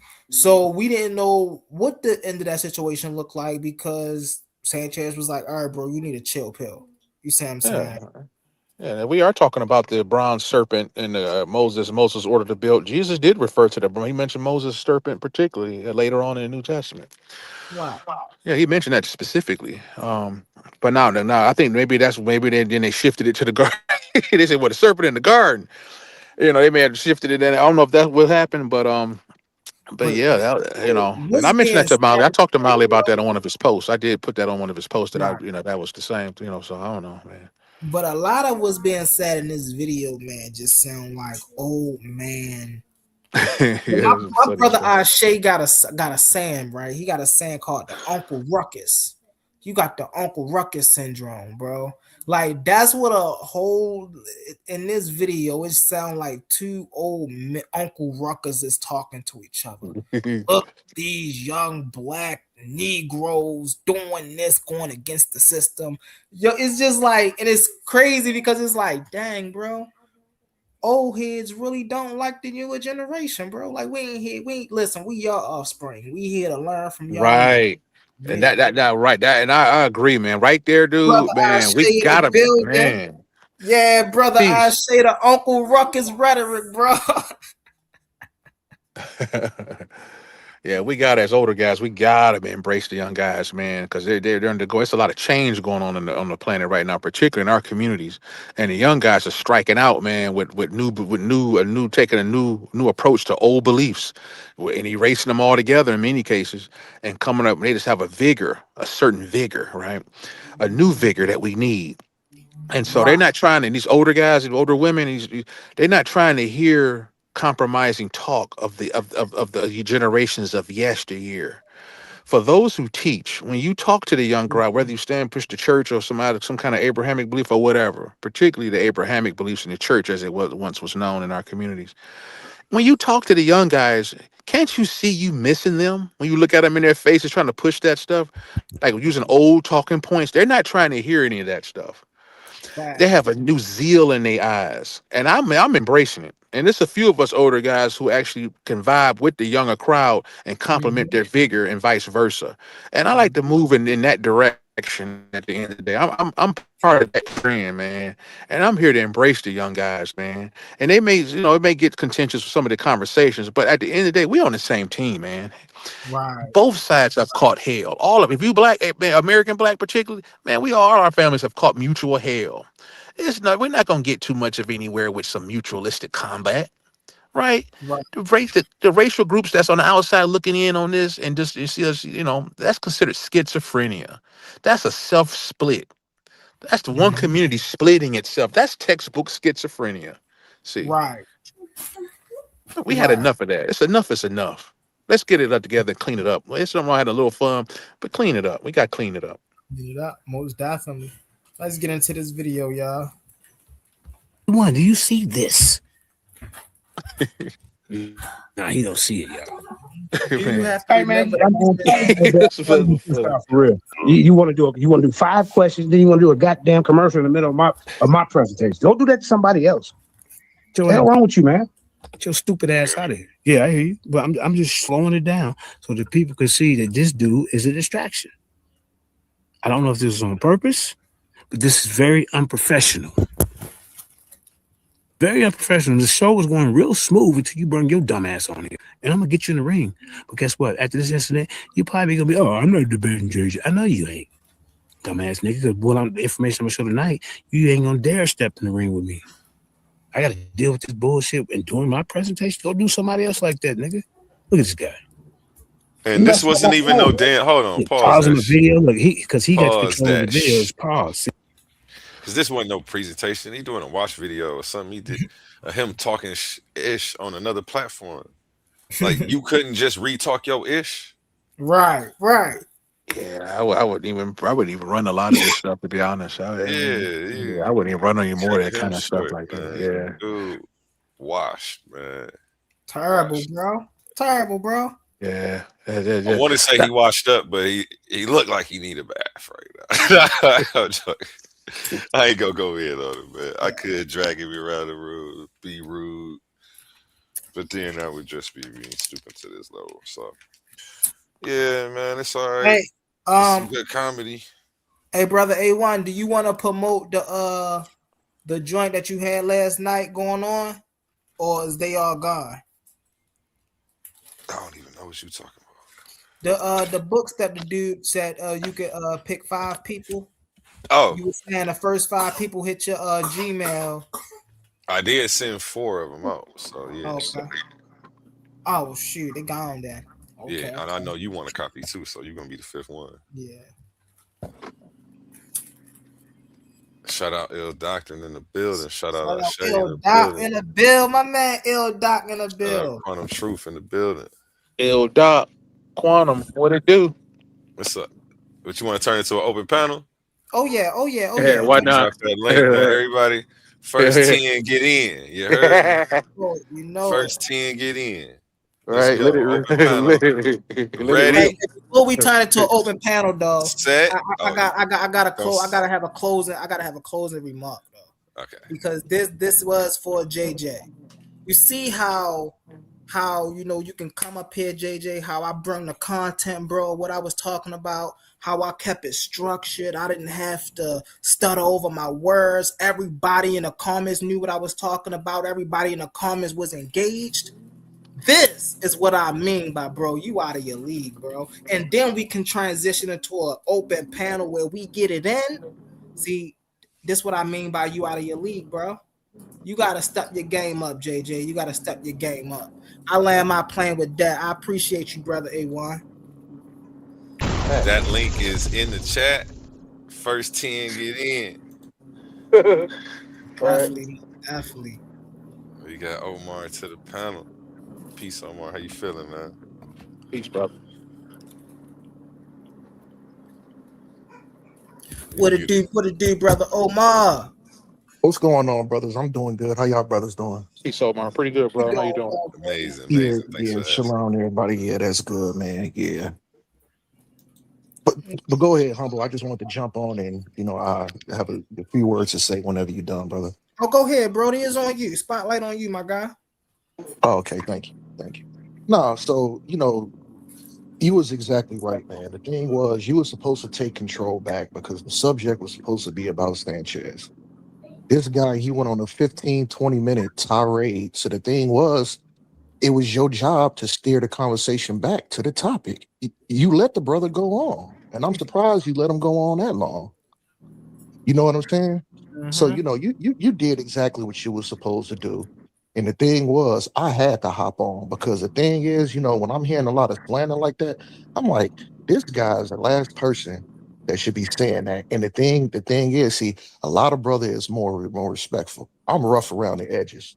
Right. I don't really give two shits about it. You know what I'm saying? So he wanted to slander and be derogatory and go low. So, I had to expose him. I'm like, yo, you know what I'm saying? And you notice everything that I said, when I talked about what he did, the nigga never refuted it because it's true. Never refuted You it. know what I'm saying? So no, I just want people to know what kind of guy this man. This guy's a monster, man. Oh yeah. He's a monster. He has no decorum. He can't behave. Like if you was profiling somebody like a psychopath, you had to make a checklist. He's gonna check off on every box. Has no decorum. That, bro. Gets angry. Nasty attitude. Yeah, this guy's crazy, man. He's a psychopath, man. But no, go ahead, brothers. Certified crash out for sure. Certified crash out for sure. And you might wake up one day and niggas on top of your car. Why your car parked like this? You're like, what?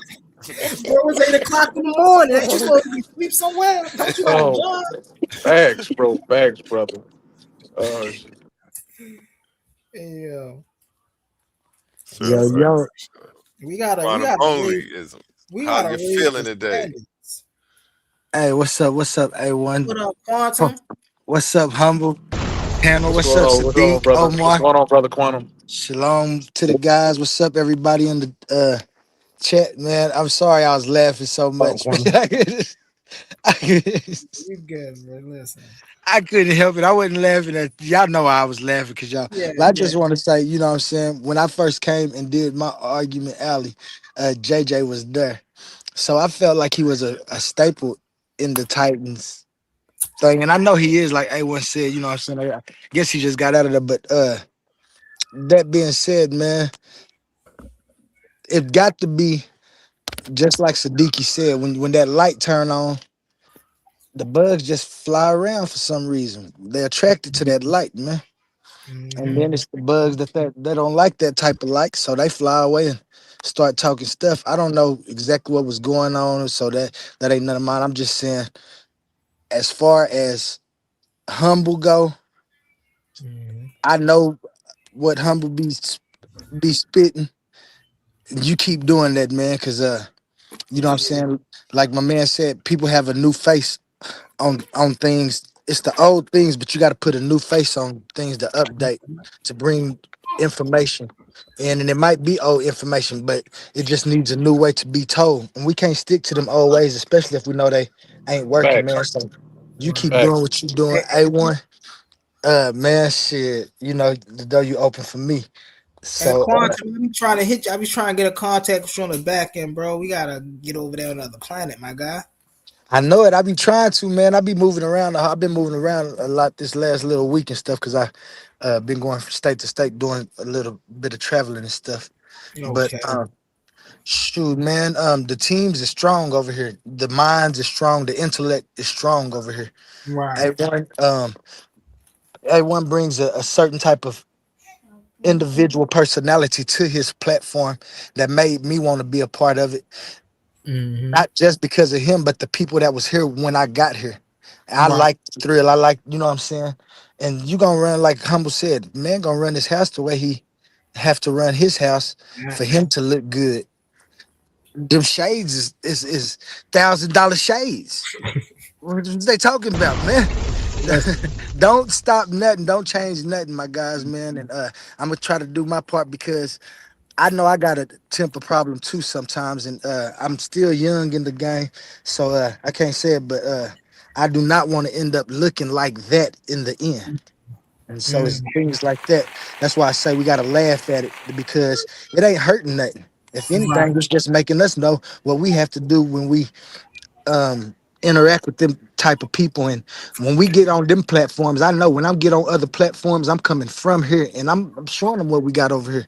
And that's Right. what I'm gonna continue to do because I know that's what Humble gonna do. I know that's what A1 gonna do. I know when Omar speak, he gonna give what he speak. I know when I know the people, I don't know them like that, but I know since I've been here and present, I know the minds and the intellect that's over here and what we gonna do. So man, just keep it moving like y'all been moving, man. We appreciate you, my brother. Appreciate you, my brother. Yeah, man, that's what it's all about. It's all about bringing it. Listen, these arenas are for us to spar, man. This is like the UFC. This is like the NBA, right? You know, you got the Bulls, you got the Rockets, you got the Hornets, you see what I'm saying? So we all come together, you know, we duke it out, but at the end of the day, you see what I'm saying? They all walk across the court, walk to the middle of the court, give each other a handshake. You see what I'm saying? Some of them even meet up after the game. You know, it's just we have to have a certain level of, or we got to raise the bar of decorum. Yo, I watch a lot of, my YouTube is interesting. I was saying this the other day, last night to the elder. A lot of what I watch on YouTube is seminars, right? I watch a lot of people going back and forth on a stage or a college in front of a college audience and things of that nature. And their conversation is not so much profound to the knowledge that they're bringing with their conversation, but how well they're able to bounce off of one another, whether they agreeing or disagreeing. You see what I'm saying? They don't take everything so personal in their conversations. And so that's something we have to learn how to do in our communities. And I say this all the time. That don't mean lose the energy. You see what I'm saying? Hey, we got to keep this energy. Y'all see how I be out here rocking out. We got people like Brother Quantum, you know, brother brother Suave Boss, you know, everybody have their own niche. But that don't mean, just like Brother Omar said, you gotta go for a low blow. Once you start doing that, that's how we know you lost the argument. Once you start attacking a man's character, or you know, attacking his children and his mother, and just start talking about stuff that ain't got nothing to do with the topic that we talking about right now, this is how we know when your intellectual capabilities are. You see what I'm saying? So I land my plane with that. Go ahead, y'all.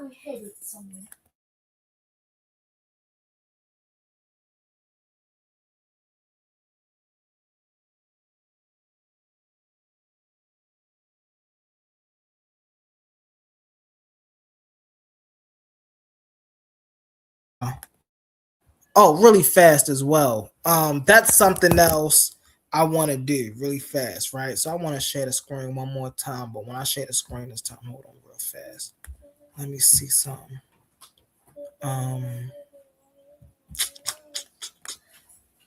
Because he also talked about my portfolio, or like, yo, he ain't got no portfolio. One thing I learned to do very quickly is, hold on.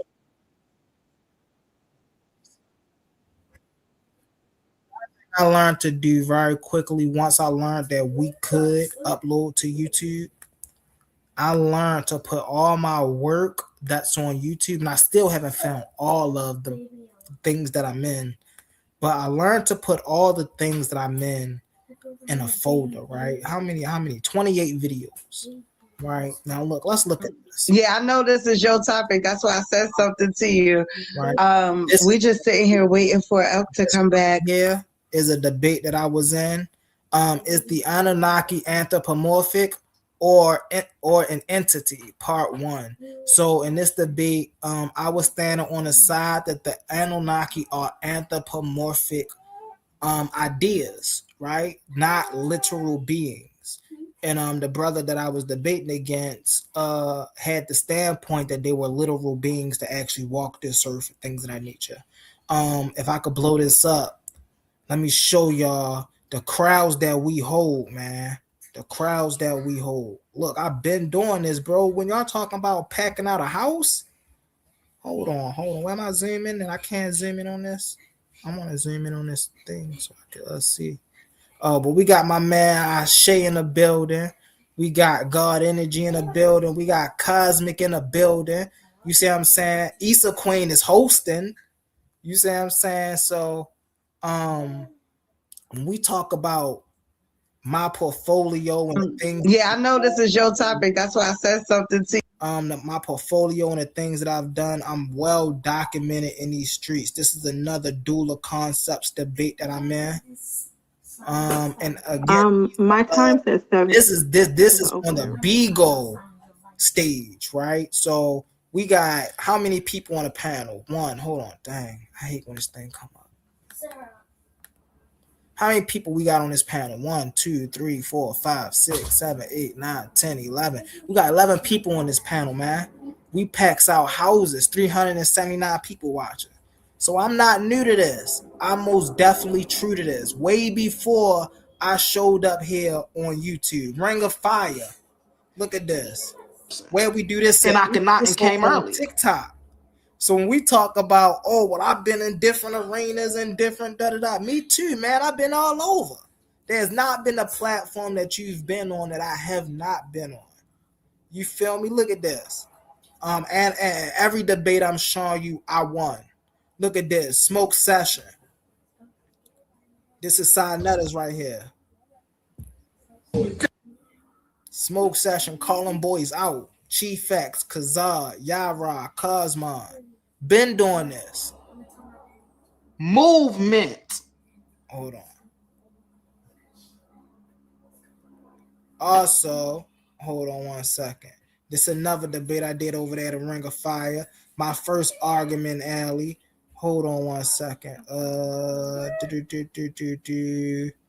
Where is it? I just got it today. I'm looking for it. Here it is right here. Bang. Shout out to the other super wavy, right? Imagine being able to build an app with your name on it, just by thinking about it. Meet Base 44. Hey, JJ just called him out. JJ just called A1 out. You see it in the screen? JJ got getting at him. Up here as well. Have it convent and to expand their seed and things like that. So they were taking had them jumping. You hear me? I had 1, 2, 3 more. Listen, busting heads over here. I had them leaving the panel, coming back up on the. Yo, listen, man. When I go into other platforms, right now, my brother is dangerous. I just had to show off real quick. When I go into other platforms, man, it gets dangerous. Right, I really be busting niggas in their head with the information, right? And it don't matter 1 versus 4, 1 versus 5, 1 versus 3. I'm still going to show up and do what I do. You feel me? Right. I land my plane with that. I just wanted it to be known. I most definitely got a track record in these streets. Good stuff, bro.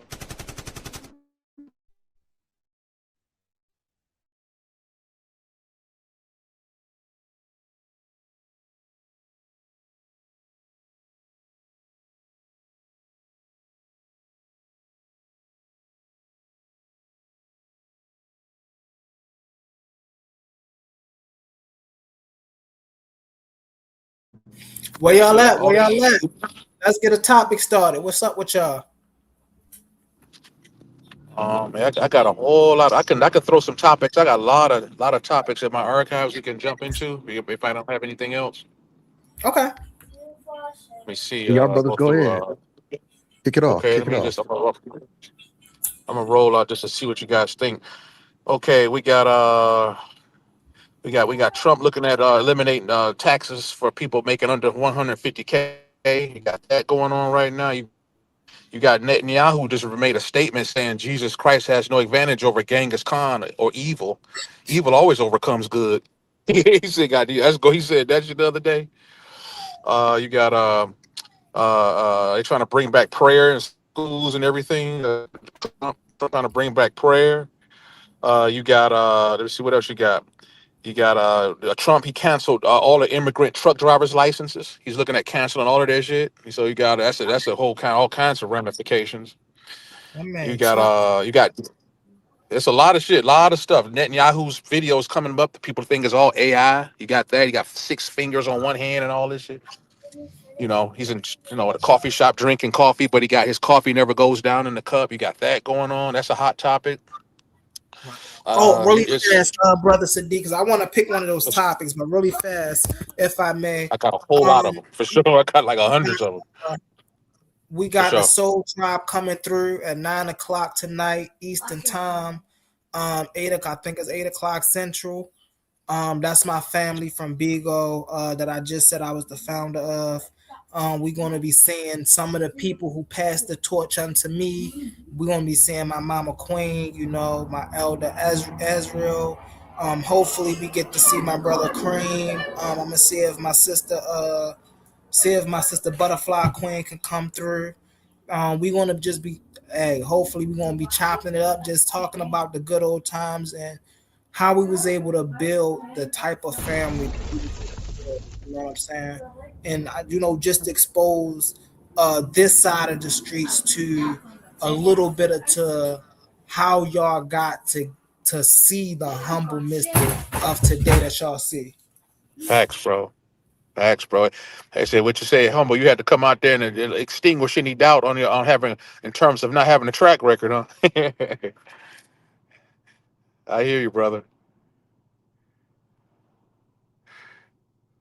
For sure. Netanyahu, he got on. He was pissed off that Iran burnt the ball statue. That was part of his that he considered Netanyahu considered that a declaration of war on Israel. That's interesting. Wait, somebody burnt the Baal statue? Yeah, Netanyahu got it's a report shows that Netanyahu says Iran burning ball statue is a symbolic declaration of war against Israel. Is it because it happened on the land of Israel, or is it because of the statue relevance itself? That's a good question. That's a real good question. Some would probably say it could be the statue itself, which is what I would probably assume. Now, if it's the statue itself, now see, this is what's interesting. I'm gonna cam up really fast because if it's the statue itself, this goes into what me and Kazad debated is a little bit because it talks about, or it will show that even the present day Israelite people, or quote unquote, who we call Israelite people, still have a tie or still have a Canaanite tie Right. to these gods. Right. So it goes back to them being Canaanite people. And if they're Canaanite people, and that's the thing about, I was saying, and me and Kazar face off. Kazar got to hold up this lie. He got to hold up this lie that we was exiled out of Egypt, brought into Canaan, we took over. He got to hold up this lie because that's what the Bible says. You see what I'm saying? But when we look at what archaeology say, we know archaeology says that it was a Canaanite collapse, a social class collapse, and the people from the inlands, who at this time were all called Canaanite, moved and started separating. They started becoming their own tribe. And we know there were a group of people called the Shashu. Now, when you start doing your history on the Shashu, the one interesting thing you found out is there were many groups of people called Shashu. So we got to say one of the groups of Shashu came down, and we can't distinguish, because you know people like to say, well, these were the early Israelites, and we can't distinguish who these people were. We just know one of the early the Shashu came down. They met with the early Israelites, which they spoke Canaanite at that time, and they merged their cultures together. Around the 12th century BCE is where we start getting distinct signs of a distinct group, right? As far as the 4-bedroom housing, I know a lot of people like to say, oh, well, we can see stuff like that. Yeah, we can see Palestinian multi-bedroom housing, but they weren't the style in which the Canaanite 4-bedroom housing were.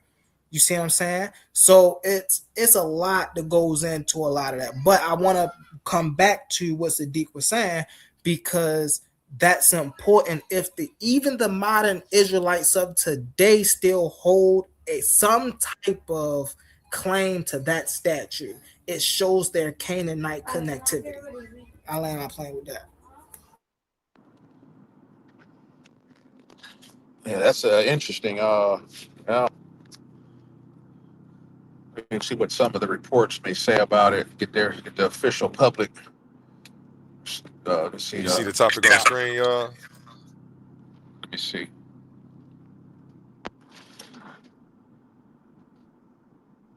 No, I don't see it. Yeah, I see it. But hold on, I'm gonna step in my office and then I'm talk about that, because I saw that video of Netanyahu speaking with his and it looked like an AI sleeve. Right. Shirt Yeah. sleeve came out from under there. I guess they're trying to say he did. And then I want to talk about that Genghis Khan Jesus thing real tight. But let me get somewhere quiet real quick. Cool. And I got a lot more subjects too. We get done. There's no limit to subjects, so. Most definitely. So are we? So what's the? So all right. So can we put this debate this right here? Can we put this in some type of context? Are we just debating Jesus' worldview on war versus Genghis Khan's worldview on war?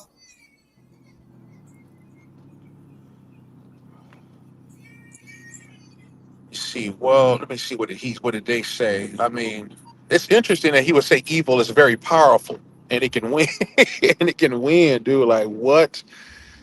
You know what? Given that we got the timing of him saying this, along with the AI accusations, I'm not sure if people are going to assume Wait, that he would never say that. That's not really him, you know. And I'm gonna play the video here shortly, but pretty much he's saying you goyim don't stand a chance, and you'll never stop us. That's pretty much what he's letting people who follow Jesus letting them know, because he doesn't believe in that. So it's really like you have to read. You don't necessarily have to read between the lines. I think it's right in your face when he says it. Right. But yeah, we're about to get into it. I'm looking for this video right now. Okay, here it goes. For this and take this down. Hey brothers, I'm gonna Shout out to chime in on the Caesar in the subject. building. I'm gonna chime in a minute on this subject. I'm going to my computer room to hook up because I was on my phone. So oh yeah, take your time. I'm about to play the video and everything so everybody can see what's going on. Shout out to Caesar in the building. How you feeling? I'm doing all right. Hey, I wanted to ask y'all about something too. Whenever y'all get through discussing this and chopping that up, about how Trump is raging war on the media. You know what I'm saying? He just said that we could definitely get into that. Media people's licenses, you know what I'm saying, for telling the real story, what's going on over there in Israel and Iran. So I just think that that's something that might kind of have something to affect people like us. You know what I'm saying? So maybe I'll get through discussing that. So I'd like to bring that up. Let's see what he says. Jesus Christ has no advantage over Genghis Khan. Because if you are strong enough, ruthless enough, powerful enough, evil will overcome good. Aggression will overcome moderation. Jesus Christ. Evil will overcome good. Oh my goodness. It's a real motivational speech there for you, huh? Well, history proves that, wow, unfortunately and unhappily, Jesus Christ has no advantage over Genghis Khan. Because if you are strong enough, You don't. ruthless enough, powerful enough, Oh, that's not what I evil got you. will overcome good. Aggression will overcome moderation. So you have no choice. If you look at the world as it is today, you have to be blind not to see that the democracies led by the United States have to reassert their will to defend themselves and to oppose their enemies in time while there's still time, before the jarring gong of danger wakes them up and wakes them up too late. This is where we are now. The fact that people don't see that, the fact that a lot of the news media are harking on a lot of fake news, but also a lot of short-sightedness, and do not see the historic period and the historic struggle that we are engaged in now. Well, history proves that. Well, there's a little more context on that. How do you feel about that? It's very interesting. That's very interesting. I know because Trump, he also made a comment similar that they're preparing. He's talking to the troops about preparing for Jesus Christ's return. During his talks to the military, he's made public in the news recently. It's interesting that Israel would speak in a similar context alongside such. Very interesting. Very interesting. I'm not sure what to make of it, to be honest. I think that Benjamin Netanyahu and Israel as a whole, they got something on America, Trump, however you want to say it, or whatever, to get us into these wars. Because I want somebody to explain to me, because I ain't really no just religious, person like that. But what do they mean when they're saying Christian Judeo values? Like, what do they mean by that when the Christians and the Jews don't even get along, but so far in this realistic world, they together? How do you take all of that together? I could chime in on that right quick. So the thing is, Christian slash Judea values. So the thing is, Judaism, they don't value the New Testament. They don't believe that the Messiah, Jesus, has came yet.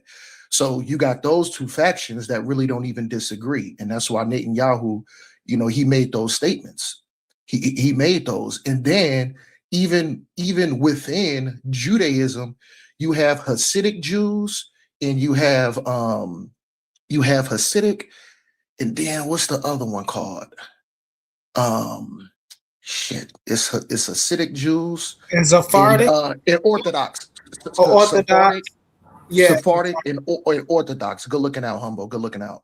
So the thing is, these Jews within their own self are even arguing, because super Orthodox Jews, they pissed off. They're pissed off because the prophecy said that they wouldn't even supposed to even go back to Israel until Christ come and they build the new temple.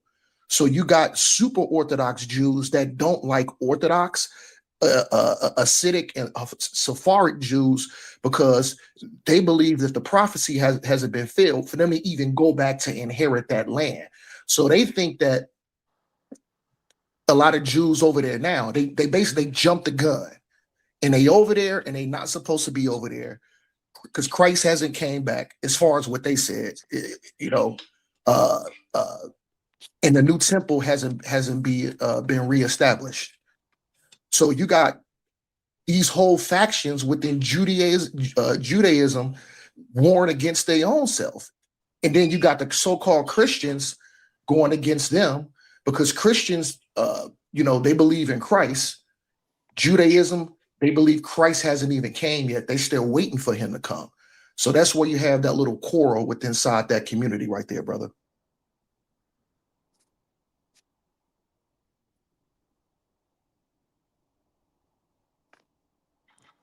Yeah, this is interesting. Very interesting. Many are supporting Trump's comments, and some of the servicemen are complaining that they're being told by the military commanders and so forth that their war with Iran is a holy war of sorts. and that this will usher in the return of Christ. This is very interesting, which I recall from my Christian days that when Israel is so-called attacked, that's supposed to, when so many nations get together and attack these guys, it would usher in the so-called return of Christ. Very interesting timing. I wonder what they're going to, I wonder what's coming up behind that. I guess time will tell. But it's very Yeah, interesting.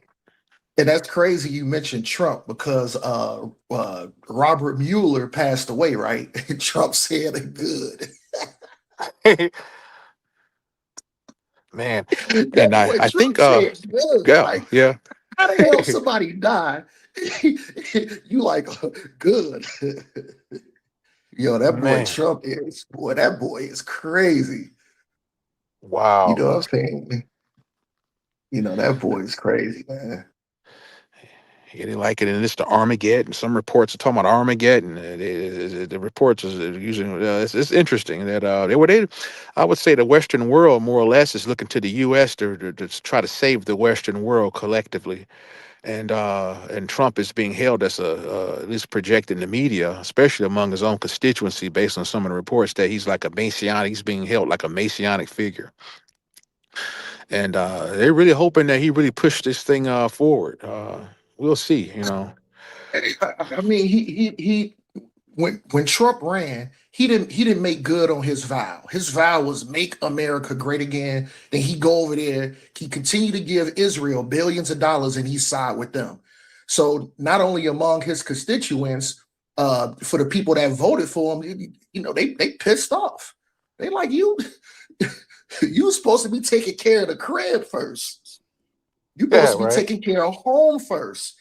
And it's like he got his head so far up Israel ass, it's a shame. I'm like, it seemed like Netanyahu telling him what to do, or like, you know, somebody from over on that side is giving him orders. You know what I'm saying? It's crazy, but I mean, I'm a Bible believer. I'm an Israelite brother, so you know, I think the Bible was valid because all these prophecies are coming true. You know what I'm saying? And the way the story is playing out is exactly on how the Bible said it was going, play out. But that's a conversation for another day, though.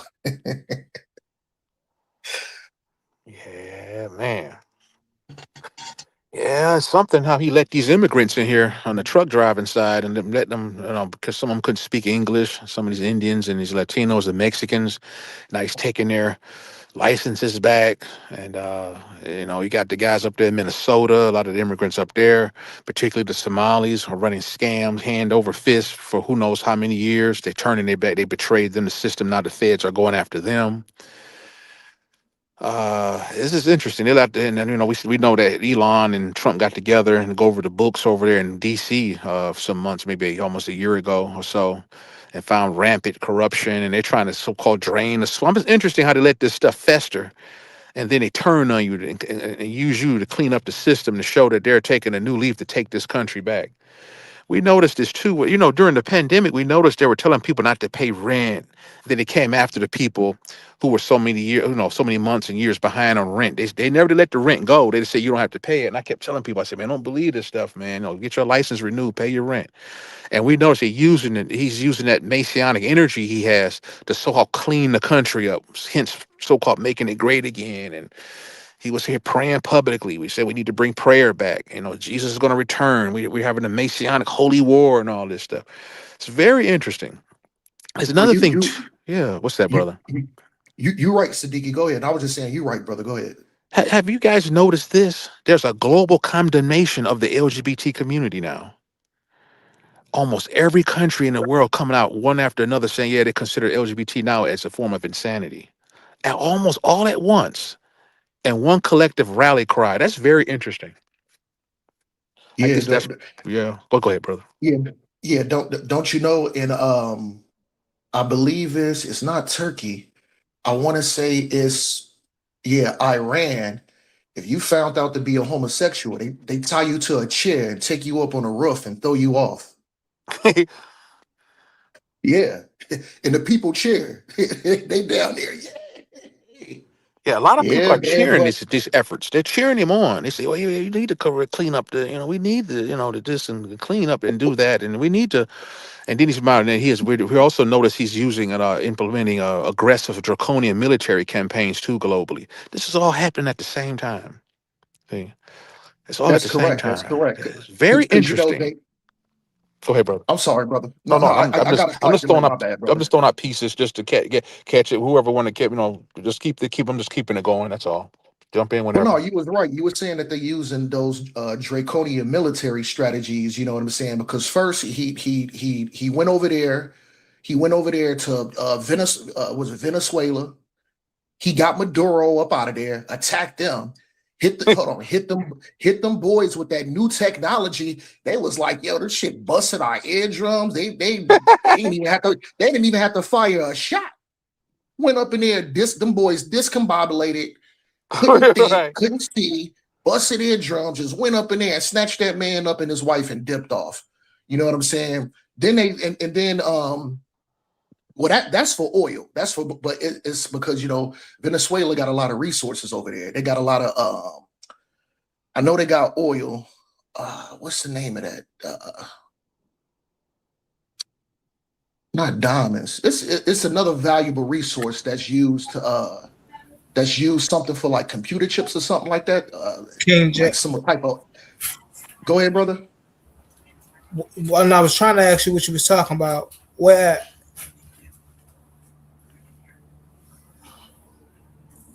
Sadiq? Was that Sadiq talking? No, that was the Israelite brother. No, it was Omar talking. Oh, Omar, my brother bad. Omar. Oh, What you talking about, Omar? Over where? Where you talking about it at? Because I said Venezuela. Of course they're rich in oil, but it's another resource that they got, and I think it got to do something with like somehow like making computer chips. It's or man, I forget the name of that other resource that they got, man. But the thing is, they don't have they don't have the right. How can I say? They don't have they don't have the right machinery to actually excavate it, because somehow it's like you get this raw material and then you strip it down, and once you strip it down and you sift it, that leftover material is what you need. I forgot the name of that damn material. You know what I'm saying? But yeah, and then starting the war, then you got the Epstein joints. They don't want that to come out. I But forgot about that. he got the distraction going on to distract people from that. You know what I'm saying? It's like multiple different agendas all going on at the same time. A lot of confusion. Right? Discombobulation, right? Exactly. That's interesting. He also another thing that's interesting happening as of we'd be on here all day, man, bringing up all this different loose ends. There's a lot to discuss. But there's a lot going on, guys. There's an effort now to defund ICE. There's an effort to defund ICE. Yes. They would remember. I recall. I don't know, guys. Is anyone anyone familiar with the defund the police movement a few years ago and how that turned out? Yep. Yeah. Yep. And so, so much to say. I'll just say it like this: there's been an over-reporting exemplification on the media about crime occurring nationally. Many would say they're trying to show the black people doing it for the most part. It's more to say about that. Nonetheless, the people were we were being shot and they were showing aggressive police methodology on some whites too, not lethal, but it would just show that there was manhandling the whites as well, giving rise to questionable police tactics. They needed to be checked. And so there was an initiative push to defund the police. That's wickedly brilliant. That's very brilliant. Is that Trump? Is that Trump pushing for that? Because I thought Trump made a post and he threatened to send ICE to replace the whatchamacallit people at the TSA guys at the airport. So he was pushing to send ICE in there to replace them. Right. That's crazy. That's crazy. Hold on one second, y'all. We got brother King J on the panel, and then we got the Caesar. Yes, sir. Peace, guys. Peace, All right, and we family. got the Caesar on the Peace and blessings. panel. What up, brother Shalom, King J? y'all. We're gonna go with King J first, and then we're gonna go to the Caesar. What's up, King J? What's going on, family? I'm chilling. I'm chilling. How you doing, bro? Do you chill? You see anything you want to touch on? Nah, I jumped on right before we picked the topic, so politics really not my lane. So I was just hanging around to it, a topic that I felt comfortable, discussing. Nah, most definitely, most definitely. I feel you. What's up, Caesar? Hey, what's going on? I heard somebody earlier when they was talking about everything that's going on in today so far as with the war that's going on, that it was like, it was prophecy. Right. And I just wanted to get the panel's thought on when you in a position of power, right? And like when you can and the advantage that we got is we can go back in history. So far as read back, we know what went on back in history. Right. Do y'all think that these people are trying to,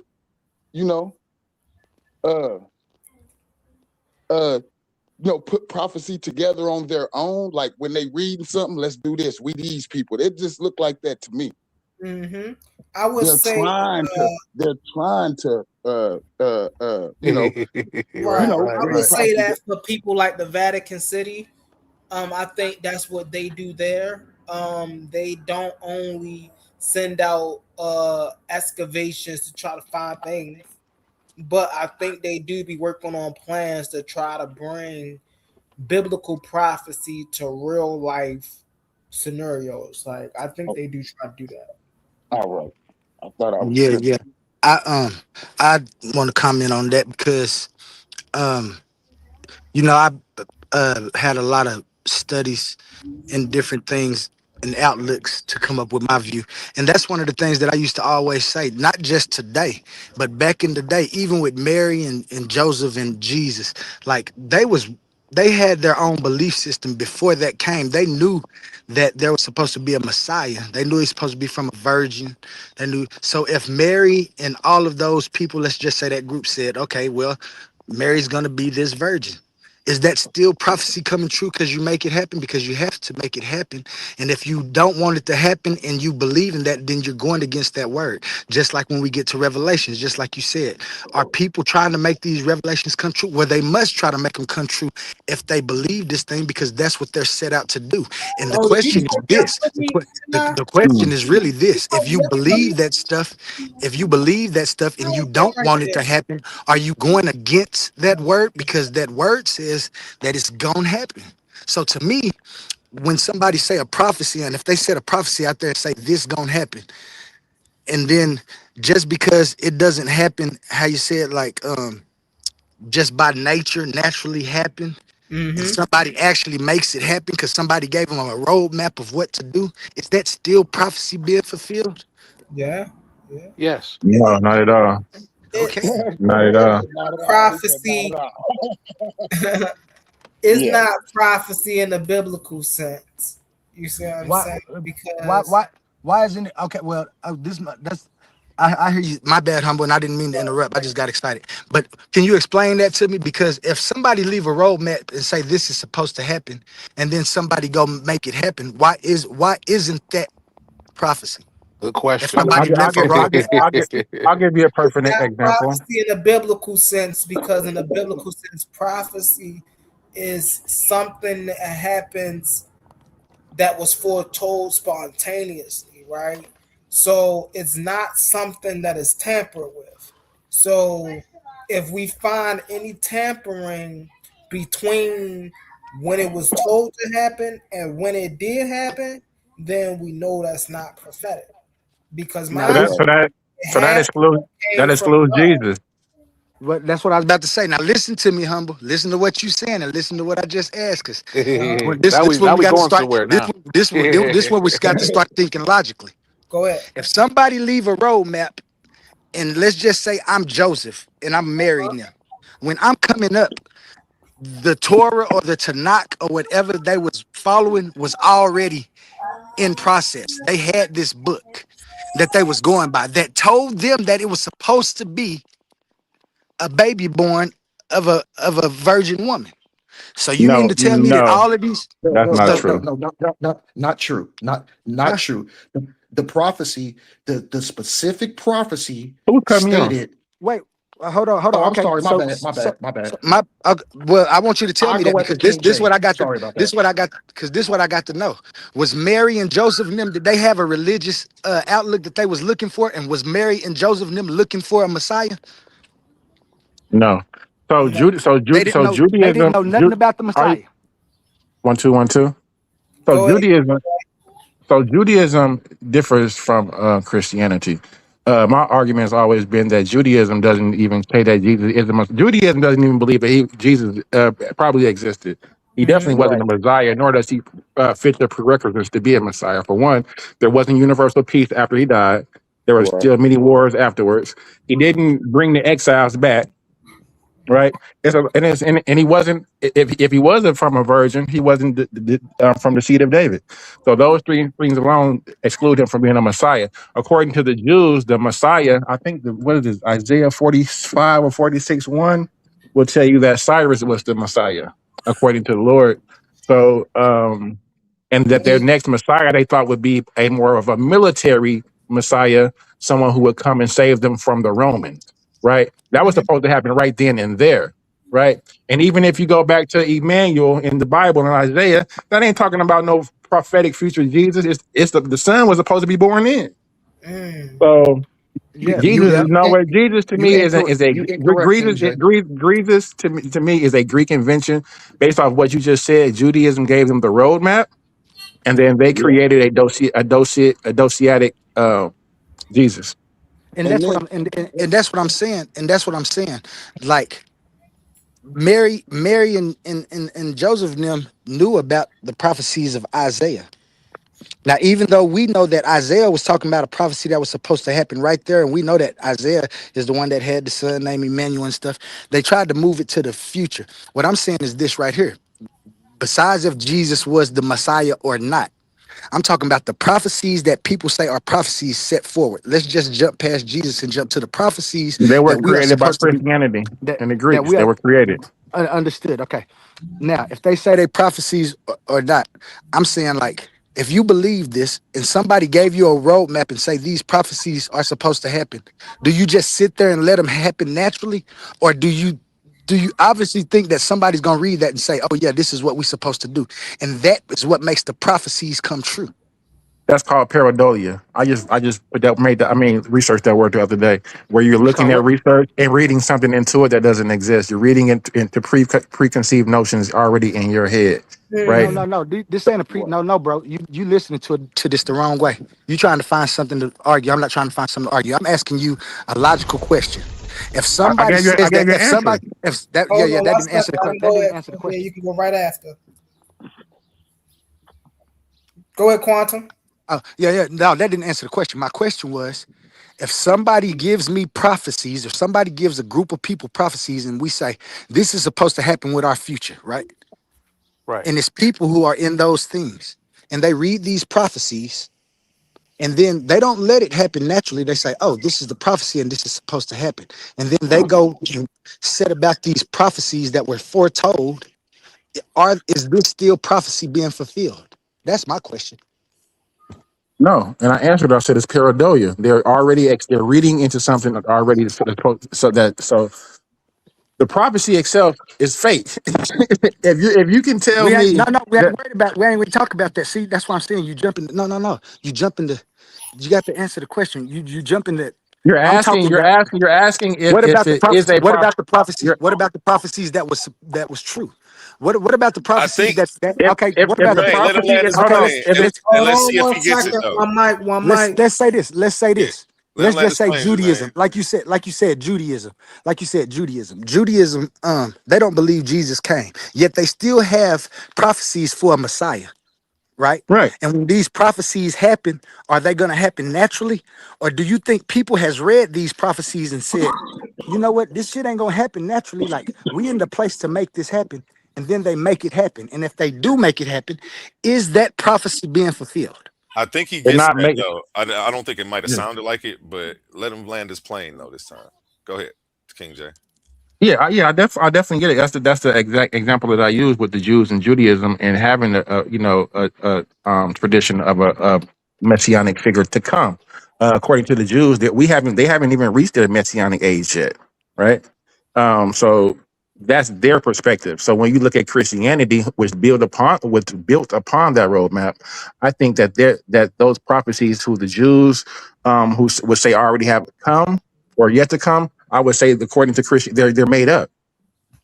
Just like a lot of the Afrocentric views where they use Deuteronomy 32, where we're supposed to come over here and slave ships and wash the bam. That's read into it already because already was a prophecy, and now you're trying to read yourself into that prophecy. It's called pareidolia. Yeah. That's a prophecy that's already been fulfilled. But what about the prophecies that ain't fulfilled? Let's forget the Christians now. Like you said, let's just stick with But Judaism. I answered the They question. You're got not getting it. That's called pareidolia. You're making it up. That's not. It's fake. So you think they making a If whole the Messiah? prophecies already happened, and we're building on an older tradition, then our tradition is built off of just that Oh, previous or I thought no, the Jews don't believe that Jesus came yet. they don't. But they have the prophecies that Jesus are supposed to fulfill to be the Messiah, right? No. They don't have those prophecies. No, the the Jews Messiah they're waiting on was supposed to be a military Messiah through the line of David, the Davidic line of David. He was supposed to come during that time period. So if a prophecy, if a Oh, I prophet see makes a what you prophet, said now. hold on. If a prophet makes a prophecy during that time period and it doesn't come to pass, they just look at it as it wasn't the word. Yeah. I see what you're You saying understand now. what I'm saying? So So you saying that whole prophecy fake because it didn't happen when the dude prophesied about it. no, it doesn't say that they don't say it's fake. They just say they haven't came into that area yet of their messianic age yet. I know. Okay, see, so that's what I'm saying. So they haven't came into that messianic stage, but they have a stage that they're going to come to that they know what to look for that's supposed to be their Messiah. If they make that happen, is that prophecy being fulfilled? When you say make that happen, what do you mean make that happen? Their Messiah, they waiting on something. The Christians say Jesus came. The Jews say, nah, he ain't came because that Jesus or whoever y'all says Jesus didn't fulfill these however many They're waiting prophecies for it's supposed they're to. waiting for world peace, Yeah. right? A universal peace. So Uh-huh. when we see that, we'll know that they're waiting for all of the Jews to be in exile to be returned to Israel, And they right? know what they supposed to be looking for. And they're waiting for the temple to be rebuilt. Right. Now, who's going to do that? Do you think it's going to happen naturally, or do you think it's people who got plans because they've read that prophecy that say, yeah, we got to make this happen. We got to rebuild this temple. Has it been rebuilt yet?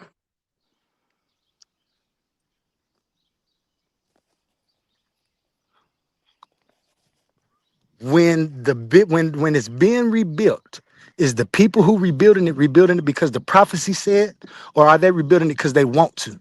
How easy do you think it is to create world peace? Because if you're saying that they're going to make it happen, one of the prerequisites is world peace. So you tell me how they're going to make world peace happen. Well, I don't know about making world peace happen as much as they say we can build this temple and say that it's world peace themselves, because the world peace would be in the eye of the person who's trying to say it's world peace, who has the power to build that temple. So No world peace would be I gotta cut in. no I gotta wars cut going in. on, and no people, no King J, bombing, no you gotta pull the scripture that bombing. say world peace. I need you Universal. to pull that Well, scripture. it says We universal. getting off point though. We getting off Pull the point though. scripture. No, I need him to pull He the supposed to. scripture. It never mentioned world peace. It Okay, said but listen, hold Christ on. was It's coming. never a He was problem. coming back with a sword. He was coming back with a sword, and he gonna make people bow down. And those who don't want to be bowed down, he gonna cut their goddamn head off. That's Could what that the person be prophecy say. alive right now? Could That's that what it person say. be alive right now saying that that's what I got to do? That's my question. And if he do that, is he doing it because the Bible or the prophecy said he gonna do it? And if it is, why he doing it? Is that still prophecy being fulfilled just because somebody read it and made it happen, or does it have to happen and we don't know it's happening? Because people know what's supposed to come. See, really fast, if I may. I do think like if I can give a great example, the Vatican City, right? When you hear about the story about the Vatican City, we know the Vatican City supposedly started from the rock. Here the rock thou I stand. And then from that rock came a great national city of the Romans and the Catholics and these people. Right? That's supposed to have been a prophecy. But the fact that these people literally engineered, right, tampered with, made their reality try to fit the same thing y'all talk about, fit that prophecy, is why, for people like me anyway, the Vatican City is so questionable, and I don't trust anything about it because it's not a part of prophecy. It's something that men created and was like, yes, we're gonna control the narrative of history through religion by saying this was prophesied. So it's like we gotta look at these things, right? So when y'all talking about what y'all talking about, like with quantum saying, okay, well, if somebody is manipulating events in time, right, to abide by what the prophecy is saying, is that actual prophecy being carried out, or is that man messing with whatever? That's man messing with that, because mind you, only God can make prophecy happen. So that means it's out of our control. That means that it's going to happen no matter what we do. This is something that which one was it? I think it's I can't remember his name, but he was talking to the dude and he was like, man, he said, didn't the Bible say it was prophesied for him to die at 33? Talking about Jesus. And the man was like, yeah. He said, so why did he go into hiding in Egypt if it wasn't prophesied that he would die until he was 33? There's no scripture in the Bible to validate that Hamashiach was going to die at 33. There is no scripture in the Bible that says that. That's false. There's no scripture in Judaism that even mentions his name. Let's stay on track though. Christianity. You keep talking when I'm talking, brother. Christianity, brother. Nobody speaks when you talk, and then when I respond, you filibuster. I'm answering the question. Go ahead. There is no Jesus mentioned in Judaism at all. So when you're mentioning Jesus, you're talking about right. that addition of that Christianity had built off of that Judaic roadmap. That's the very thing you're talking about. They added to Jesus. That is the addition of them trying Judaism to. is fake. Listen, Judaism is something fake and something created. There was Judaism is no, fake. yeah, because nigga, Wait, hold on. If Judaism, hold on. Let me answer your question. Let me hold on, brother, before you go further. Hold on, one mic. Yeah, he made a claim, so I'm asking him this. So, how could Judaism be fake if Christianity built upon Judaism? The prophecies from Christianity come from Judaism. So, if you're saying Judaism is fake, then Christianity is fake. You're not making sense. Yes, they all fake. Can you mention? Can you pull one scripture where Christ said, "Okay, I want y'all to do Judaism"? No, Christ said, "Israel, brother. Yes, I can. Yes, I can, brother. Then pull it, Yes, brother. What do you think? Hold on, King J. brother. King J, let him land his plane, King J, and then you Thank you. He's asking the question. I was answering it. So yes. What do you think? What do you think? I don't even think he's a real person, but let's just entertain and say that he was. If he was a real person that spoke Aramaic, what do you think he read from? The Torah? No, he was a Hebrews from the tribe of Judah. And what did he read from Judah? So did he read the Torah? Christ, he did read the Torah. So what are you talking about? That's Judaism. There Brother, was the Torah. So look, brother, you just said King Judaism was J, made up. King So J. how can he read the That's a Torah? made up word. Listen, King J. What Brother, you not we're being understanding, brother? hypothetical right here, brother. I don't even think he lived. So You follow keep the you brother, keep follow bringing the up argument. Judaism. You keep If bringing no Jesus because lived, brother, and he read oh the my God, Torah, that's yes, brother. Judaism. Yes, brother. No, it is not. The Torah is specifically Hebrew and Israelite culture, following them laws, statutes, and commandments. It has nothing to do Hebrew, with Judaism. brother. Hebrew isn't Christ a never religion. Brother, said, do Hebrew you is know Why an you cut him off Christ like ethnicity. never that? said, Why oh, you cut him it's off like that, King J? Judaism. They knew Crazy. those fake Jews made up that word. They made that up. There were no If I may, Israelites wasn't walking around telling people, oh, I follow Judaism. if I may, Like, really what are we fast. talking about? So if you follow the scriptures, right, whether we believe he existed or not, if we follow the scriptures, he would have been an Israelite by blood, but he would not have been a typical, what we would call a typical Jew during that time by belief. And we know this because he was well traveled and he was well studied. So when he came back, we can see how he incorporated the studies that he gathered abroad into what he was teaching his people at the time. So we can tell by that he was not strictly a Israelite by faith. He was one by blood because of who his parents were, but he wasn't one by faith. Can I say something real quick? So you're Go ahead, saying that brother. Jesus didn't read different. That's crazy. Can I That's the say So something you're real saying craziest quick? thing I heard. Can I That's crazy. can I finish real? Can I say something real quick, man? Because I see I can already tell this ain't going where I was going. Humble, I understand what you were saying. Right before you said this last remark about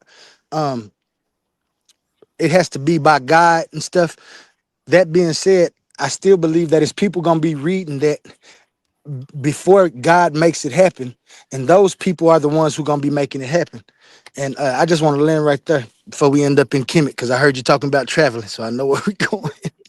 No, we stand right Real here quick, with the fallacies that you just presented. No. I Real got quick. another question at the panel whenever y'all get through discussing this too. I just wanted 20 seconds real quick. 20 seconds. 20 Go ahead, seconds. Omar. So, Go ahead, Omar. so when you said he was going, learning all these other different things, the law, statutes, and commandments was only gave to the children of Israel. When Christ was in the Greek territory, in the Apocrypha, it quotes, Christ made haste to get back to Israel to make the Passover. Hold on. Did the Africans have Passover? No. Did the Greeks have Passover? No. So why would Christ leave a Greek state to travel back? And they said he only had a certain amount of days. He didn't want to be late, so he made haste. The nigga went back. He went back to the motherland, so he made the Passover. Passover is particular only to the Israelites. So that's a cut right there. Christ didn't go off into no other studies. Christ kept the law, all the statutes and the commandments. Christ fulfilled what he was supposed to do. He fulfilled what he's supposed to do. I agree with that with you on So that point, Christ didn't Omar. go down into Egypt. Thank you. I But just wanted to make that point. Go ahead. Humble, now you moving the goal points because Christ not going to moving the Egypt. goalposts. Hold on. Yeah. Christ go. Hold on. Let me land my plane. Christ going into Egypt doesn't mean he has a new doctrine. He went into Egypt for refuge, brother. Facts. That has For any. refuge. So hold on, Humble. You gotta let me finish. That was Omar. Go ahead. That was me, I agree King with J. My Omar on this bad. My point. bad. I agree with Omar on this point actually. But with the brother that was speaking before, that said Jesus didn't wasn't Judaism is crazy. So I was gonna ask him what would he call when he went into the synagogue and actually read from the actual Isaiah scroll. It's actually Luke 4:16-21. But to suggest that Jesus read from or promoted a different doctrine is kind of crazy. He most definitely I never promoted heard that. doctrine. Now there's a period of time. There's a period of time where Jesus disappears in the Bible. I believe from like the ages of 6 to 13. Yeah. And those outside texts claim he travels to India and comes back and things are like that. But that doesn't claim that he's taught a different message and brings that message back to the Israelites. And that's not what it says. It actually says he didn't come to change the law, but fulfill the law. So if he's not changing the law, what law is he not changing? To humble. You said what law is he not changing?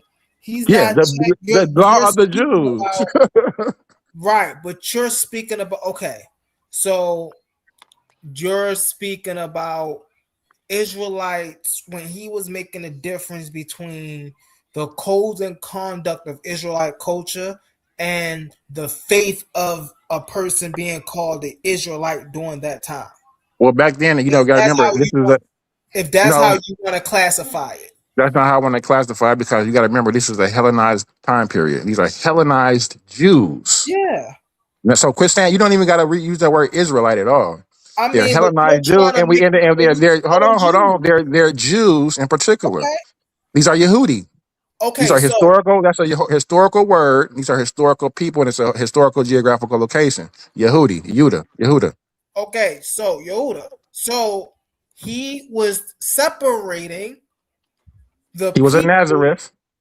Hold on. He was separating the people who was Yehuda by blood and by custom. He And wasn't the separating one, anybody. hold on 1 second. And the ones that was by faith. And he was letting them know that, hey, I'm not here to change what y'all are doing. I'm not here to beat down or what y'all are doing. I'm here to introduce a new method into what y'all are doing. That was his whole beef. That's why why the Hebrews don't deal with Paul, because they understood that Paul was teaching against what the early church fathers or the Hebrew Israelites or the Yahuda, as we want to call them in this case, stood for. Because he was telling them, hey, y'all taking these stories a little too literal. Hey, y'all don't really understand the true context of these stories, and y'all are misleading the people. This is what Paul was telling his people. Like, hey, man, these people they say that they are the true children of God and da-da, but they're teaching something totally different. This is the real teaching. And so, like, when you say things like, okay, well, there wasn't no difference and things that's just wrong, my guy. Well, what you just based upon what you just said, Jesus' mission was for them. The kingdom is near. Repent and believe. But in regards to what you're talking about in Jesus and the Pharisees and the seducers, Jesus is letting them know, as far as what you're saying is in regards to the hand washing and eating with the unclean of hands and things of that nature. He's letting them know, hey, that's not what the Torah says. These are traditions and rituals of man that these Pharisees have added. So that's what Jesus was saying. He wasn't adding different commandments or laws. He was telling them that the Torah was the only way, and that the Torah doesn't say what these extra rabbis are actually. So time out. Did Jesus say the Torah is the way, the truth, and the light, or did he say I am the way, the truth, and the light? Hold He on. says the Can I Torah. cook right He quick? tells I you just got to do.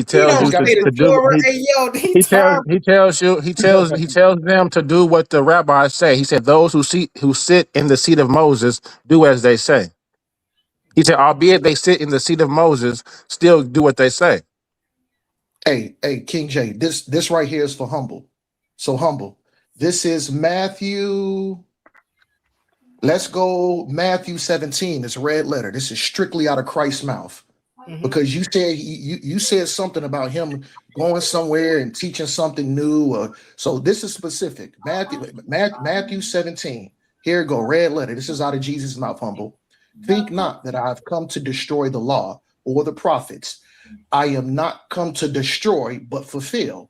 Hold on, let's drop down to 18. For verily, I say unto thee, till heaven and earth pass, no jot or one tittle shall in no wise pass from the law till it all be fulfilled. Drop down to 19. Whosoever, therefore, shall break one of these least commandments and shall teach man, so he shall be called the least in the kingdom of heaven. But whoever so shall do and teach them shall be called the great in the kingdom of heaven. That's a cut. He didn't come. So, like you said, you got to stay corrected on that point, Humble. I'm gonna mute out. Hold on. Okay, you gonna mute out? Listen. So he don't understand that Jesus taught two different messages, right? He taught a message to abroad to the people, and he taught a secret message to his insiders. Watch this, Matthew 13 and 10 to 11. To you, and Matthew, he should have known this before he came off mute. To you, it has been given to know the mysteries of the kingdom of heaven, but to them it has not been given, which means he taught these people something different than he's teaching the people abroad. Of course, he's going to stick to the script when he's teaching the people abroad, but when he's teaching his people, he's teaching them the mysteries that he picked up. Let's get into it, right? Mark 4:11 and 12, right? When Jesus taught the parables on purpose to hide meaning. To you has been given mysteries of the kingdom of God, but to those outside, everything is in parable, which means when he was teaching the people, he was teaching them in parable. But when he was teaching his disciples and Mary, right, he was teaching them in clear cut. He was giving them the information he was meaning to give them. He understood that when he was giving a message to the children of Israel, he had to give it a certain way because they was indoctrinated. But he could give his message fully to the people who was closest to him because they trusted him. False, Humble. And No, but that could be true, but it doesn't mean that hold on. It could be true, but it's not giving him a different message. Esoteric and exoteric are two different. Mark 4 and 34 going to confirm. I'm going to land my plane with this. Mark 4 and 34 is going to confirm. And I just need 10 seconds.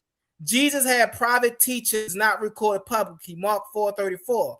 He did not speak to them without a parable, but privately to his own disciples, he explained everything, which he lets you know in a verse I just quoted, right? It lets you know that he speaks to the people abroad in parable. In this verse, it lets you know that he speaks to his disciples plainly, explaining everything, not in parables. It's crazy. I just need 20 seconds. Go ahead, man. Go Humble. ahead. I'm gonna tell you what, because that was some of the most craziest stuff I ever heard. I was muted. I was laughing. One of the reasons multiple different reasons. One of the reasons why Christ spoke in parables when he went out to teach, specifically in Greek and Roman controlled areas. Don't you know, speaking in a Hebrew tongue will get you put to death? It was against the law. It was punishable by death. So that's when Christ went out to the masses, he had to speak in parables. Because if you use the Hebrew tongue and you talk about the law, statutes, and commandments, it was against the Roman and Greek law. It was punishable by death. That's why when he was in private with the disciples talking, he didn't really have to talk in parables like that. Can I ask you a question? No. Look it up. Was it illegal to talk in the Greek tongue? And if you did talk and you preach salvation, what was your sentence? It was death. That's a fact. I'm about to ask because, bro, where was, hold on real fast, who translated or who wrote down the Septuagint? And where was it written down? First, I need you to address was speaking in the Hebrew tongue and telling Israelites to still keep the law, statutes, and commandments out in public. What was that punishable? What was the sentence? If the Roman centurion or the Roman police officers caught you doing that? Humble probably should concede this point, but it's all good. You know what I'm saying? He's suggesting something kind of a little crazy. I ain't never heard it before. Let's move forward. He has to concede. Now let's read. No. Hold on one second. No. Let's read. So no, it was not illegal to speak Hebrew during Jesus' time. There was no Roman law, no Jewish law, and no historical source that says Hebrew was banned in the first century Judea. Speaking Hebrew was completely legal. I didn't What say languages were Judea. actually I used said in Jesus' Rome, in time? Roman provinces. This is Roman pride. There was no Roman law. King J. So I now, know hold King on J. one second. I know we disagree. What King J. But languages now King you? J he will agree. Yo, oh my King No, J. come on now, Go man. ahead, King What J. up? What's You the have to question? concede this They can point. It speak was illegal. Aramaic, but I they don't couldn't agree with Humble on It this was point at all. It's kind of thank wild. you. It was illegal. That's why he they had to could talk in speak prophecies when Aramaic, he but went they out. couldn't speak And Hebrew. then that's why they said in secrecy, the way he talked to the disciples was different. Because you in secret Oh talking. my So now goodness. you can Hold speak on one freely. second. You can speak freely. So in You Luke, trying to, yo, Humble, you trying to make this Bible like it's all mystic and like He's trying to, yeah, even the Gnostic, it's simple. It's simple. y'all It's don't know simple. how to spin You this couldn't talk narrative, in the man. Greek tongue. You couldn't, hold on. You Because couldn't clearly talk, y'all don't Omar, you read got to the remember his in the Bible. name is Hebrew Humble tongue. Mystic.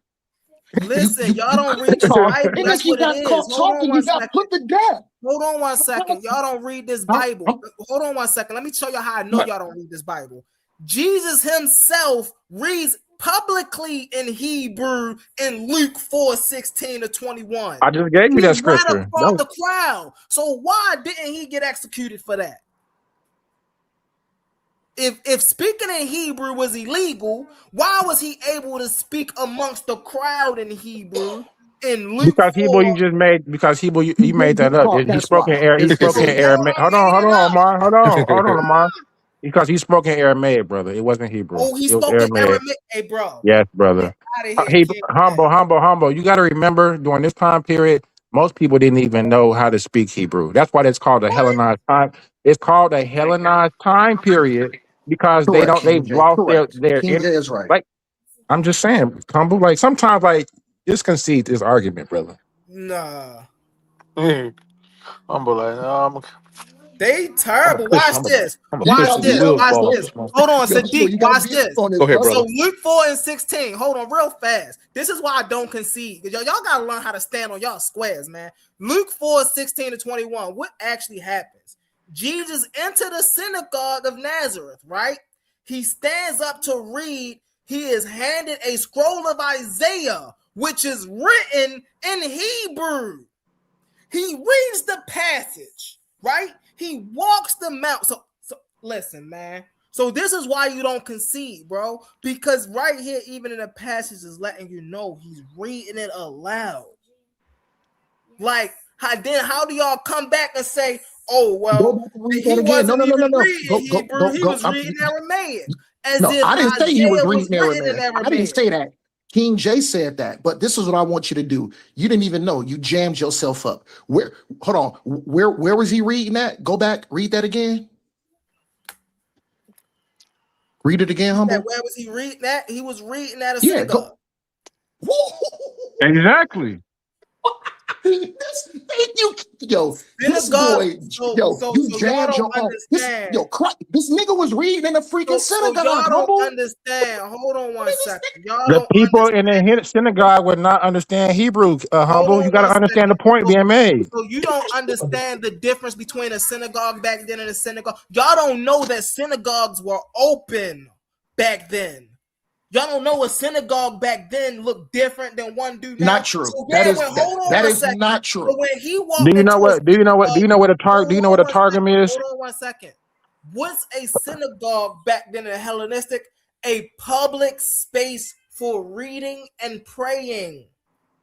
But wait a minute, I thought you couldn't speak Hebrew during this time. So why do they got public spaces that they can read and pray in Hebrew? There was no synagogue in hell. You You couldn't made even that up.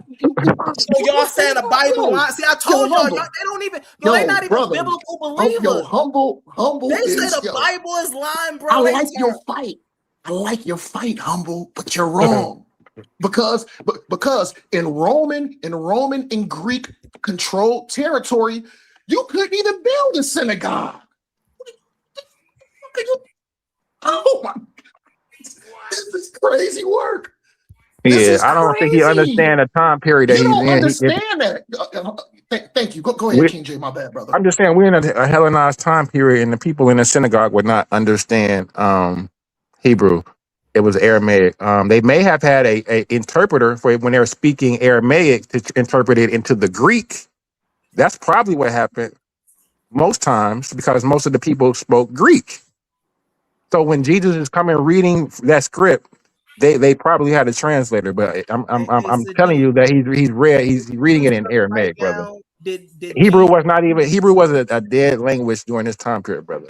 After 6th century, we don't have Hebrew. Hey, Sadiq, can you Yo. look up right now? Did Jesus read Hebrew publicly in the Bible? Brother, you Look it up weaponizing the online. word. Let me see. Ezra didn't They even don't bring Hebrew. believe me, Sadiq. When They Ezra don't comes back believe from me. Babylon, Maybe you can find it. they're not reading Hebrew anymore.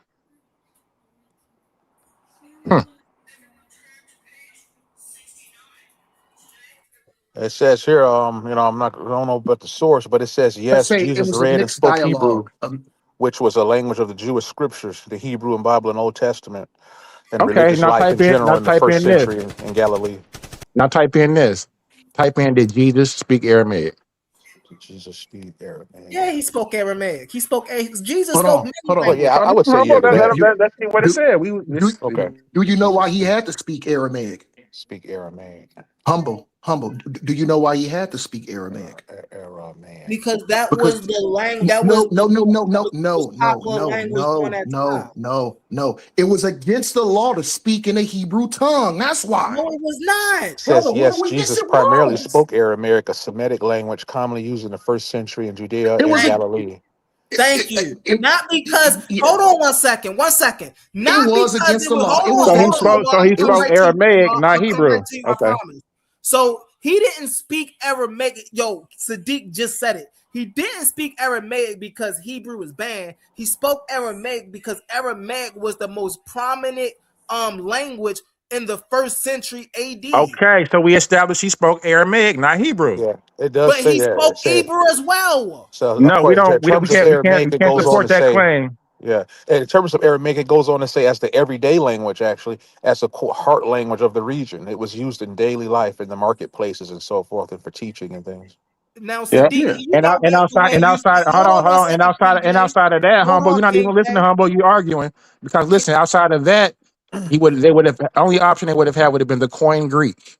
Okay, now Sadiq, can you go Yo, back to correct. where you said that Jesus spoke Hebrew as well and read Hebrew in the Bible? yeah, it says, yes, Jesus did speak and read Hebrew, which was the language of the Jewish scriptures, meaning the Hebrew or Bible and the Old Testament, and religious life in the first century in Judea and Galilee. He is depicted reading from the Hebrew scroll of Isaiah in the synagogue of Nazareth and extensively quoted the Hebrew scriptures. And it goes on and on. I'm undefeated in this He's land. quoted the Hebrew scriptures in Aramaic. Hold You on. can read them in Greek. You can read them in Aramaic. Yeah. So that's confusing Now the people with the they Hebrew, arguing with Another humble. thing, So now you're not now understanding. they arguing with what another the thing Bible humble don't says. understand is what did that say? Wait, hold on, because you said he read it in like some open market space. He didn't. He read it in a synagogue. That's an open hey Sadiq, Yo, can you You now can't look say that, up? brother. Can you now A look up synagogue. how can Oh you my now look God. up if a This synagogue was a public place in biblical times? yeah. Hey, yo, we got Brother Kazad on the panel. What it do, Brother Kazad? What's up, brother? Shalom, Kassad. What's My going brother on the on? panel now. My brother on the panel. There What's go my brother. going Hey, y'all gonna on? need them. Y'all gonna need them. What's going on? Shalom, Omar. What's going on, Yeah, brother? shalom. Yeah, I'm Says up here trying to tell humble that in a Hellenized period, it was illegal in Roman and Greek territory to speak in the Hebrew tongue. So the thing about it, uh, he read Hebrew in synagogues, and I this got nigga this just for you tried to too, humble. say For this sure. this nigga said a synagogue was an open space, like it was just some open space. I did. Can I I did It's can look I that not. up. say can I Humble. say I can I did say a check few that out. things All Right. right, Crazy. we going as I, soon as Kazar get in here, Sadiq, we gonna get what you got. okay. Go con? ahead, I'm gonna mute Kazar. out. I'm gonna mute out. I'm gonna mute out and let y'all brothers cook. So Kasai, so Hey, the hey, other brother brothers can Omar. speak. Before you mute out, brother Omar, keep that fire, bro. I love it. I love it. Yeah, Keep that fire, I'm brother Omar. I'm gonna come back in and talk once the rest of the brothers get their chance, man. But yeah. Con, I didn't want to get up here and be up here too long. I just heard a couple things that just wasn't correct. As far as Hebrew still being spoken in during like the first century AD, Hebrew is still spoken as a language after the fall of Jerusalem. Even during the what's called the Simon Bar Kokhba revolts, they have Hebrew writing. They have the letters from that time frame. You know that they're writing. I can't think of what it, the term for it linguistically, but it's what we do when we combine two words to create a new word. Like isn't, right? Isn't an actual word. That's a combination of two different Oh words, yeah. A is and contraction. not. Yeah. Contraction. So I can't think of the actual scholastic term, but you only Compound have word. that. A Uh, compound word. No, it's not a compound I word. That's think it's not what it's called. contraction. I believe. It's not called a compound word. I can't think. I'm gonna go back and I'm gonna grab my scholar and I'm gonna pull it up. But we actually have that in the Simon Bar Kokhba revolt in the letters. You only have that in living languages that's being spoken. So they know we know for, and then also on top of that, we have coins during the Roman period that's printed in Hebrew. So it ain't a question on if they spoke Hebrew. And when you get actually into the quotation of Jesus, if you look at the Luke, I mean not the Luke, if you look at the Mark rendering and the Matthew rendering, they're pronounced slightly different because the Mark rendering is Aramaic. The Matthew rendering is Hebrew. Look at the two different pronunciation of the words. God is pronounced different in those two different verses, right? So there is a distinction between him speaking Hebrew and him speaking Aramaic, closely related languages, but not pronounced the exact same way. And the last thing that I kind of wanted to get into, what you're referring to, Omar Muhammad, and is when there's illegal for them to refer to as being Jews and stuff. That's slightly before Rome get in there. That's during the Greek time period. So you're not incorrect in saying that was a thing, but that's prior to Rome getting there. That's you that's you getting in towards the Maccabean revolt and stuff. That's prior to Rome. Right, That's Greek. That's Greek. right. Yeah. No. So just to be exact, I wasn't sure. So if you notice, I was saying uh Greek/Roman because I did. But no, go ahead, Kasai. You're right, brother. You're right. But I did say No, Greek/Roman. that's all I wanted to add. The Hebrew wasn't dead in 600 BCE. No, it was still spoken. What's the difference is a lot of people begin to adapt the square Aramaic script to begin to write the Hebrew language. Still, Hebrew is still around. And if you go into, like I said, the Roman coins, they actually revert back to using the Paleo Hebrew. And the Dead Sea Scrolls also is written partially in Paleo Hebrew in certain texts. So the fact that you're saying that Hebrew is gone is ridiculous. But that's all I wanted to add. Most definitely. We appreciate you, brother Kazad. We Good point, appreciate you, brother. Kasai. Good For point. sure, And, brother. Thanks, Kazal. and hold on, I gotta put something up here by brother Cosman, bro. Cause look, you see me up here, brother Cosman, like damn, y'all got me agreeing with Kazad. That's my guy. Don't bless him. My brother Kazad be having that info, bro. Go ahead, Sadiq is on you, bro, to give us what you got. Oh yeah, when you wanted me to kind of see, go look up the what's the synagogue public place during biblical times. Says He said, yes, synagogues in the biblical period, specifically Second Temple and / New Testament era of first century CE, it functioned as a central public building, acting as community centers for worship, education, local governance, and travel hospitality. They served as quote unquote town halls or municipal gathering places, separate from the temple's sacrificial system. That's the last thing I kind of wanted to touch on, humble. I think you getting It a wasn't some open congregation. platform. I think you getting a congregation and the synagogue confused because a synagogue can be an enclosed building. If you look it up, they do have like actual building synagogues where it's closed in. The inside is open for everyone to stand in and talk. It's a public meeting spot, but it is a building. Now, when you getting into like churches and stuff, that's just referring to people gathering. That Mm, has nothing to do with the actual building. That's the last mm, point I wanted to get into. I forgot that part. mm. But it was public, man. Thank you, brother All Kassan, for right. validating that point. Let's get Thank it. you, brother. Ooh, the family going in. Mm-hmm. Yes, sir, Bob. They going in. What I love right here, man. When we get the information out kicking like this, definitely with the brothers that know that information. That's what we need right here. Man. But Con, that's all I wanted to add, man. And Appreciate here's the y'all. thing for me, and if I may, my bad, cause What's good? bro, I'm not a Hebrew Israelite, so sometimes we gotta stand genuine. Just as fast as we stand on our own, we gotta stand genuine with the information. So I'm not a Hebrew Israelite, so that I can't come and tell Kazad, you see what I'm saying, what's the difference between a first century temple and a third century temple. You see what I'm saying? I will concede to the information if he had that information. You see what I'm saying? Because I'm sure there's differences there. But that's what it's about when we come with the brothers who actually have the information and do their studies on this type of information. Man, I most definitely big up our brothers, man. Good stuff. Con, I appreciate y'all letting me on. That's all I really wanted to add, man, to clear up. I'll be watching in the chat. I'm just drop down. I might pop back up if needed.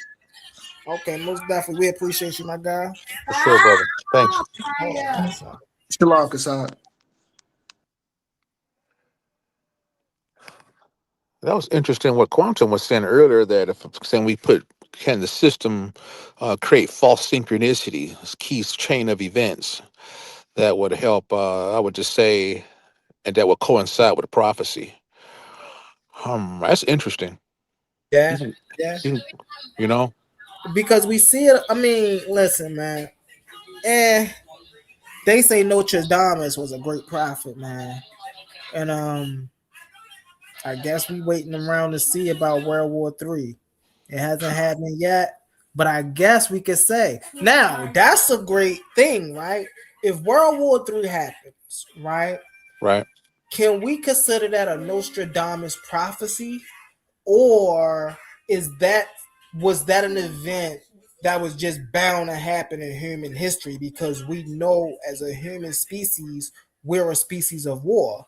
So was that an event that was bound to happen, or did Nostradamus predict World War III?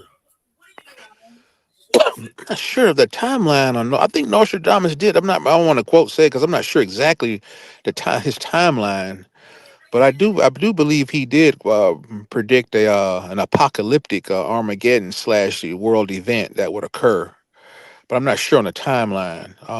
And just on a separate note, I think most would agree that World War III would occur in the quote unquote end times. I think a lot of religious guys would call this the end times. There's so much to say. Um, I know I would say this much. We're going back to my Christian days. Mhm. The pastor used to say this. He would always say that the so-called Antichrist would precede the so-called Christ. Mm. It would come first. We're definitely seeing a lot of antichrist like phenomena with the war machine that's like acting up like it is with the pandemic. We know with some other Yeah. things we can go into in the chaos across the globe, and we got the onset of the AI and now questioning the authenticity of news reports and true Yeah. war, if true wars will really happen, or is it just rumors of war? Because we can't really verify the news report. So it's like a rumor innuendo of a lot of things that's taking a innuendo-esque kind of a flair because Yeah. the fake news. Yeah, so it's we're getting a lot of rumors, and that's also been prophesied to occur. If you're them in their position and you see the writing on the wall and your way of life is under attack from all ways you can imagine, even your population is depleting physically. Hmm. I got What would you do? what would you do? Would you sit by and let it happen, and and say these guys, the world's governments are watching the stars and the heavenly Right. bodies move as according to some of these religious texts would indicate of their time, and also in the future tense? Would Mm-hmm. you get involved and begin to put things into motion to so-called offset the so-called prophecy and interfere with artificial synchronicity at the same time? I would Mm. probably say yes. I would say both. I wouldn't Yeah. say absolutely one or the other. I think they're trying to get ahead of this thing. I think that's where all of this confusion. I think they realize they can't stop it. But I think they say we're going to try to direct it and try to reset the world ahead of time. There's a lot of things you can kind of get into, given what we're seeing here with the reset that occurred in Right. 2020. They're trying to, the Antichrist is trying to get ahead of this thing to try to Right. create a new world order before the new world order, if you will. I'll just stop there. Most definitely. And I got a question for you, brother Sadiq. What's that? Uh, there are scientists, since the late, 17, 1800s who've been making scientific estimations, as they like to call them. They don't really like to call them predictions. They Right. call them scientific estimations. And a lot of them have come in true. And, some people now, people like Neil deGrasse Tyson, who've also made scientific estimations. Would you consider these um prophecies, so to speak, or would you say that these are things based off of these are people who observe civilization, and based off the pattern of civilization they was able to estimate the probability of where civilization would end up? What would be some of their predictions? I wonder. I would have to ask. I'm not sure, so I could so I can see if it's matching current trends. um Dang, I remember it was somebody, I can't remember their name. Somebody predicted that we would be using cell phones Okay. when we in the I think it was like 10 years after after the landline came out. Okay. A scientist was like, hey, there was going to be a year where we figure out how to make this mobile. You see what I'm saying? And Yeah. he wasn't speaking as if like, oh, this is an epiphany, like something came to me. He was speaking in a sense of one day we will have the technology to enhance what we've already enhanced. We just don't have that technology yet. You see what I'm saying? So he's speaking from a place of understanding that science will evolve to a point that it will make things in their present reality enhanced or better, so to speak. Yeah, I would agree with that. Yeah. Yeah, given the trend, yeah, well, I would say that. So I would say that's been quite a few predictions in that regard. We're just beginning to see it truly unfold.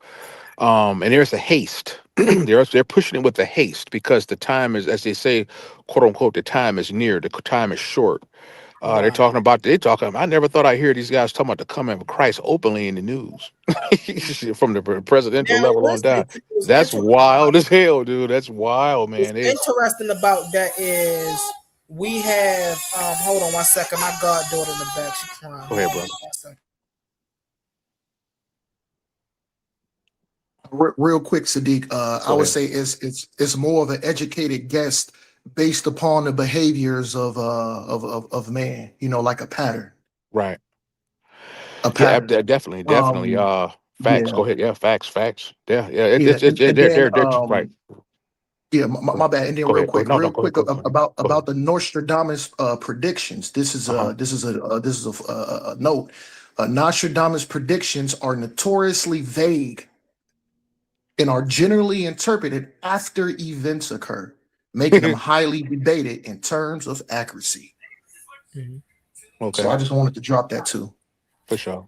Right. When we dealing with like prophetic things, I think a lot of it have to do with observation. I don't think that even the people that they were claiming prophets, they were just great at observation. You see what I'm saying? They was just great at people. I watched this anime called Full Metal Alchemist, and it gives a great breakdown of how easy people of the unknown are easily to manipulate by people in the known. Right. right? So that's how this thing is, man. Like people in the unknown are so easily manipulated. And so it's easy for somebody to make a calculative prediction, and then once that happens, actually we see this in history, right? With what's that dude name? The dude that came to America, what's his name? Christopher Columbus, right? He came across a tribe of people, right?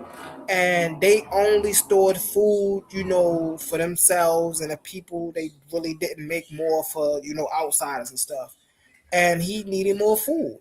And they was like, we can't spare any. Because he knew about eclipses and because he knew about solar eclipses, he gave these people an ultimatum they had no clue about. He said, hey, he said, if you don't give us any food, then my God, which is more powerful than your God, is going to turn the moon red. And once the day the moon turned red, they believed that his God was more powerful. They gave him all the food. That's Now, true. was that prophecy? No, he knew an eclipse was happening. Yeah. Like, you see what I'm saying? So, like, we gotta, when we talk about these prophecies, it's easy to call something a prophecy when you're not in the knowing of how people can create prophecies. True. That's true too, as well. You always have this. You always going to have a synthetic component. And speaking of that, the so-called Antichrist, when it's expected to rise, would create global turmoil and wars, and we're kind of, they call it tribulation. This is according to the Christian timeline. Right. And some of that stuff, I mean, I'm not a Christian, but I can't write off everything they say, like this barcode thing and all of this coming up, and the issues with buying and selling. Man, good man. I mean, there's some things. So this Antichrist is going to create a lot of drama, pretty much, Right. ahead of the so-called arrival of the so-called Christ. Not Jesus per se. Jesus never said in the books he was really going to come back. He said the Christ would return. Jesus never Yeah, said directly he was coming back personally. He said the Christ would return. And this comforter that would come would talk about Christ, not Jesus. He said he won't talk about me. He talk about the Christ. exactly. So it's a different, that's another story, but it's a different person. It's a different people We and all got this other. No Lift Drew real fast, Dick. We're What's gonna that? get right back in there. We got No Lift Drew donation for $1.99. It's a are prophecies useful outside of religion? We appreciate you, sister. I'm gonna go ahead and let the panel answer this. I'm gonna go first. No. Prophecies are not useful outside of religion. I'm gonna just keep it short and sweet like that. Go ahead, brother Sadiq. Weather patterns. I'm hitting it from multiple different from my church days where to kind of touch some of the things they would predict that the weather patterns in the quote unquote end times, where we would see wild chaotic weather patterns, which we are seeing actually. And so, how I would look at that, there's a change underway, right? In my opinion, there's a system ending and there's a system beginning, and so and they're occurring. Not they're not going. It's not going to be an absolute one end and absolute another. It's going to be overlapping concurrently. And Right. so we'll see almost a repeating of the quote unquote metaphorical flood, utter total chaos, as as we head into the a new, quote new world order or whatever. Now the so-called prophetic new world order will be a Christ-like new world order. The Antichrist also has its own new world order it wants to incorporate. We can look at this as AI, right, and among other things as they're going to try to get the AI thing off before with some of the Christ or the religious guys would say the world order from the Christ, or the Muslims would say it before the Great Mahdi, or the Jew would say but they all waiting for these different guys, right? So Right. before these guys supposed to come, they all agree that the bad guy is the same, right? They have different good guys, but the bad the bad guy is he's always the same, right? And so this Right. bad guy, this bad guy, he gets it off before their good guy, respective good guys Mhm. come. And so sometimes they'll believe in each other's good guy, but at any rate, this bad guy is panicking to Most get his definitely. system off. So back to the weather. So with all this going on, there's a total utter chaos and death and destruction. Mental illness is at all time high. Drug use is all time high. Suicide at all time high. Blah blah blah blah. Panic. And a lot of issues are all at all time high. Utter spiritual warfare. Some texts call Armageddon will come after apocalypse. But Right. that being said, this is going to give rise in part to chaotic weather systems. What am I talking about here? As I understand it from the universal law plays a role into this. I know as in within, so without, and as above, so below. I'm gonna go with this as within, so without. If the mind and mental illness is through the roof due to this resetting, that would be one of the symptoms of a dying campaign, a dying empire, by any measure. And so it's going to show and reflect on the outside. See, do you think living backwards in some of these lifestyles and things that we're doing now with artificial food and artificial everything wouldn't have a play on the external reality? The answer, I would say, oh, don't say absolutely it won't, because it would.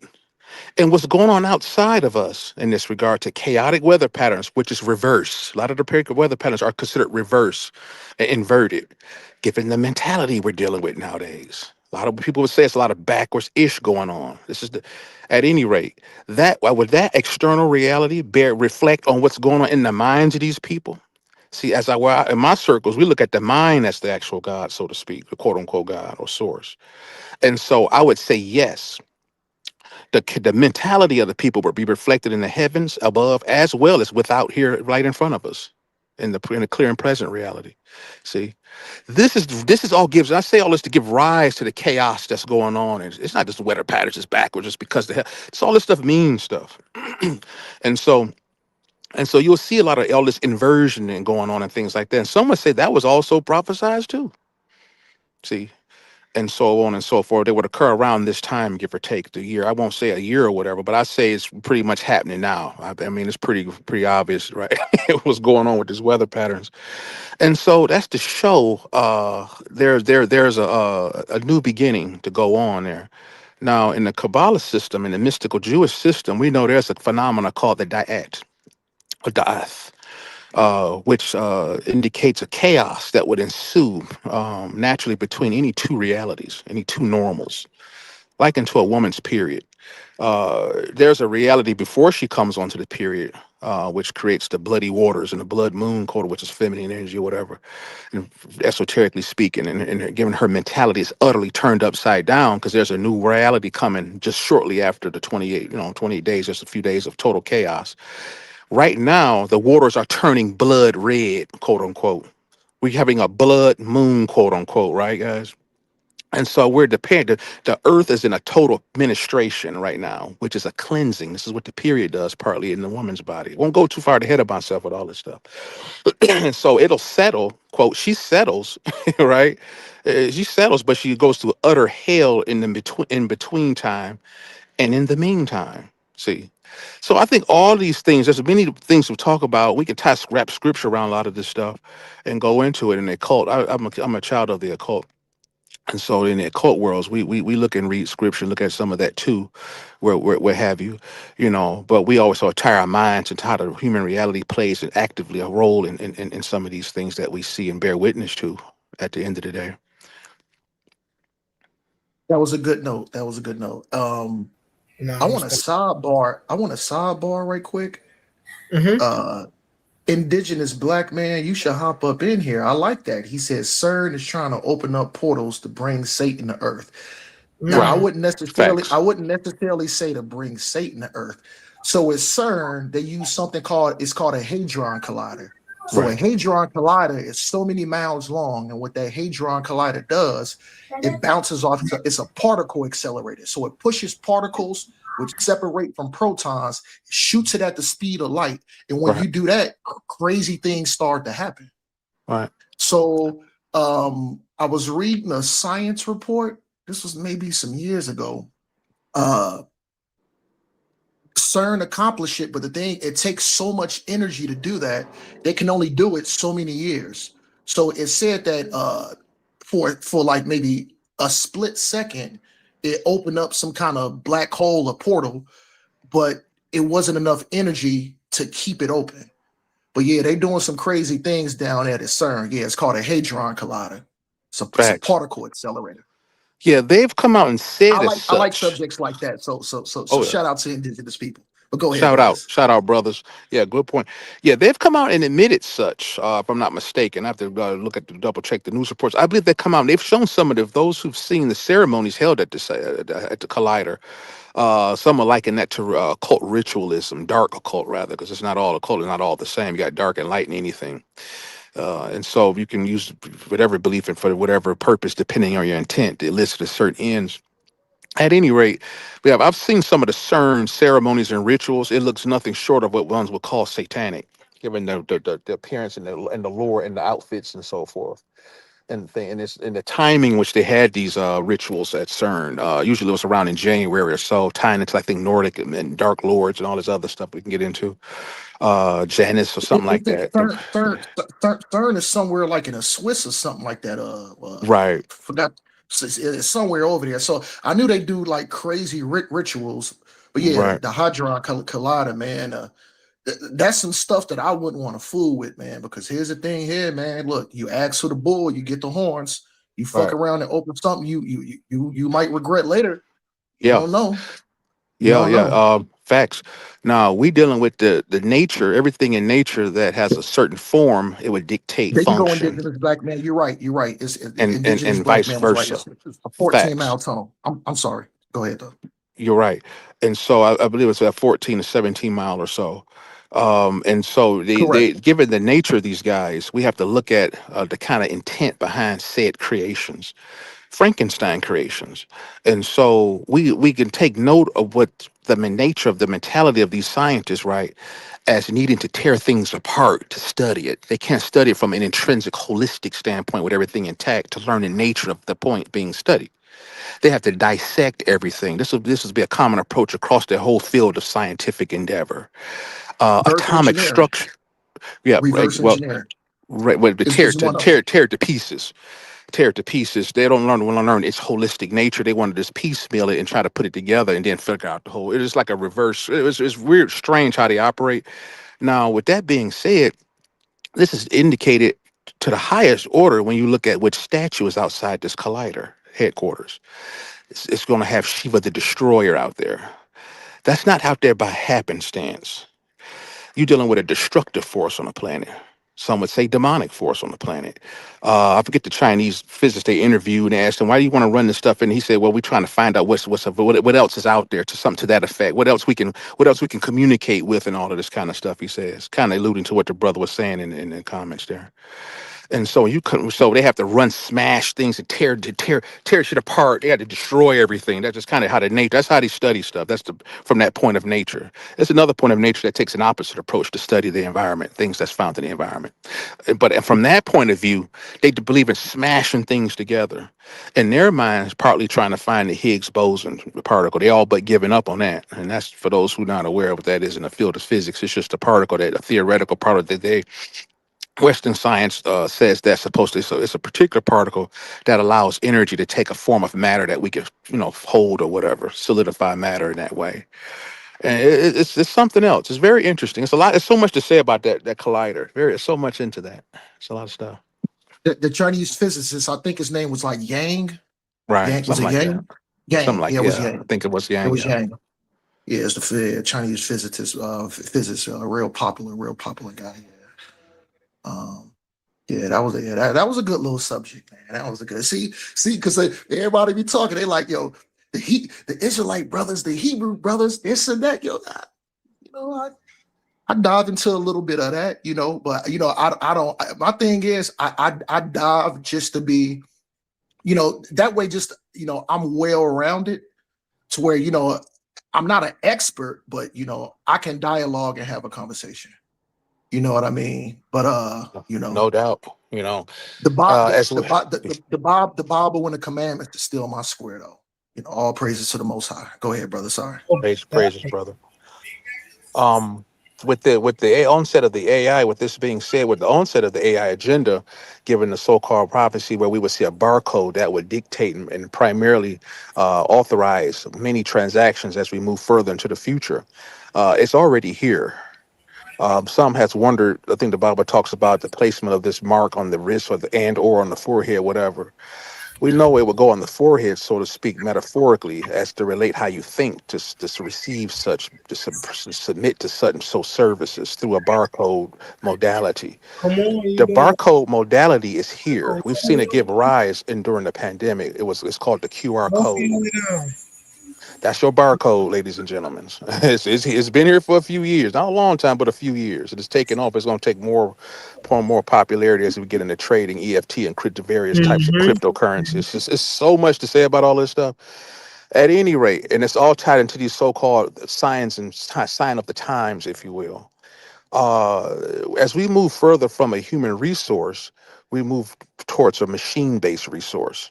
And so it'll make sense to those who understand why Gates and company would say we need to reduce the world's population. We can't just have a lot of people. They don't want just a lot of people walking around here needing to eat and they having babies and everything, creating more mouths and more need or whatever, human need. And there's nothing to do with all these hordes of people. So they figured out they need to reduce the world's population. The machines, they don't need really a robust human population in that regard. Some would even argue whose population do they want to reduce? You know, it's not going to be the Euro. You know, it's like they're not going to primarily target them for population reduction. That's another conversation. At any rate, that'll play into why they need to reduce it. There'd just be too many purposeless or quote unquote worthless hordes walking around here with crime on their minds, starving hordes that we've seen in some of the purge movies and so forth like that. At any rate, we need to dissolve the Homeland Security Department, right? As we move away from the human resource, because we know we're not going to have to train machines like the human, right? So we don't need buildings. We don't need school buildings, janitors. We don't need school security. We don't need the high elect superintendents. I can go on and on. We don't need additional. We don't need a robust educational system because we can just download ish into those things' heads overnight, immediately. So particularly as we update the grid up to like maybe 7, 8G roughly and beyond. And so we'll dissolve that. We'll dissolve the Department of Education or downsize it at the very least. Now, once we start doing that, if you're not going to graduate and really be hired at that levels like that, we're probably going to go ahead and just deprofessionalize a lot of college curricula. They're starting to do that as well. This is all signs of the times, ladies and gentlemen. So now your nursing has been deprofessionalized. Physical therapy has been deprofessionalized. There's about a list. Trump released a list about 13, 14 different career areas. They're all being down regulated. Not necessarily eliminated, but in time, maybe. But they're down. They're phasing it out or reducing its rate of professionalism, and that creates a whole nother schematic of things. So if with that being said, if we're not going to be graduating in robust numbers and creating families or whatever, we're probably going to go ahead and need to dissolve the IRS probably. Notice they're dissolving the IRS. I won't go through all of this stuff, but if you notice, all of this stuff is in the news. This is all in the news right now. And so they're dissolving and reducing the a robust, we're getting away from the IRS, a robust IRS that was as it was once known, because humans won't be working like that. See, you won't be making Well, money like that. you hit it right on the nose. I do agree with you somewhat. The thing is, a lot of these areas now, those areas is obsolete. It's not Right. needed anymore. Facts. So if something's obsolete, you get rid of it. Yeah, it makes sense why It they're has doing no that. Right. value. It Right. has no value. Now with It's the now outdated. right. Facts, brother. Yeah. I mean, if you're not working like that, or we're gonna move away from that as we move into the future and downsize as we move further, taper off the need for human endeavor, human labor, particularly, then obviously tax revenue would decrease. Robots don't pay taxes. Makes sense, right? Next, so as we move further with that, since you're not going to be working like that in robust numbers as it once was known, we need to get rid of what next? The labor unions. Bye bye. So notice the labor unions are being dissolved. So this is why, guys. I tell you guys stuff you won't hear nowhere else, man. This is why they're dissolving. I make sense of all of the chaotic news stories, but I don't debate like that. I'm over mostly in the background, and just watching and listening and studying. And so this is what I see. And so they're dissolving the labor unions because of that at a rate we've never seen before. And it'll speed up as we move further along as the human workforce diminishes. Also, it's so much to say. It's so much. So also, it's that since we're reducing everything, we need to reduce. Since you're not going to really acquire much wealth, we're going to need to reduce what you can buy. So obviously, brick and mortar retail outlets, retail pharmacies, and the like. Well, what they'll see reduced demand because there won't be that many people. They won't be really hiring people to run these places physically. So now you'll see a lot of this is why, guys, a lot of retail establishments are closing down nationwide and throughout the Western world for that matter. You're not going to make that much money. You're not going to be working in these places physically, and then on and on. And we're going to automate whatever's left and blah, blah, blah. So now that creates that horde effect, thus the need to reduce yet a population again. And so, because you're not working, not earning money to go shop and all this other stuff, then it kind of guys it under crime. It's kind of attacking something. It's not really crime attacking these businesses and CVS. They're closing it down because they're getting moving away from the brick and mortar model, right? And I can go on and on. It's so many more. The minimalist idea, the minimalist lifestyle, because you're not going to have resources and high earning potential and have a lot of money in the future. We've seen the reports that say we don't have almost a negative net zero, and you'll be happy and all of this net worth and all this. So now you're living in boxes. This is what they're, and I won't go. I kind of stop right there, but they're going. This is where all of that's coming from, and this has been predicted to occur by a lot of people. That will happen. They say this will happen during the times that we're living in right now. Yeah. It becomes obsolete because now, humans are getting more lazier. So the thing is, like you said, we moving away from the brick and mortar. I like brick and mortar. When I shop, Facts. I like to go in. I like to see the clothes. I like to try. Don't you know? For the past 2 years, every garment, every piece of clothing that I've purchased have been online delivered to my home. Not because I'm lazy, because guess what? Where I live at, they shut down 3 of the malls close to my area. So the nearest mall, I gotta go 50 minutes to go get something. Wow.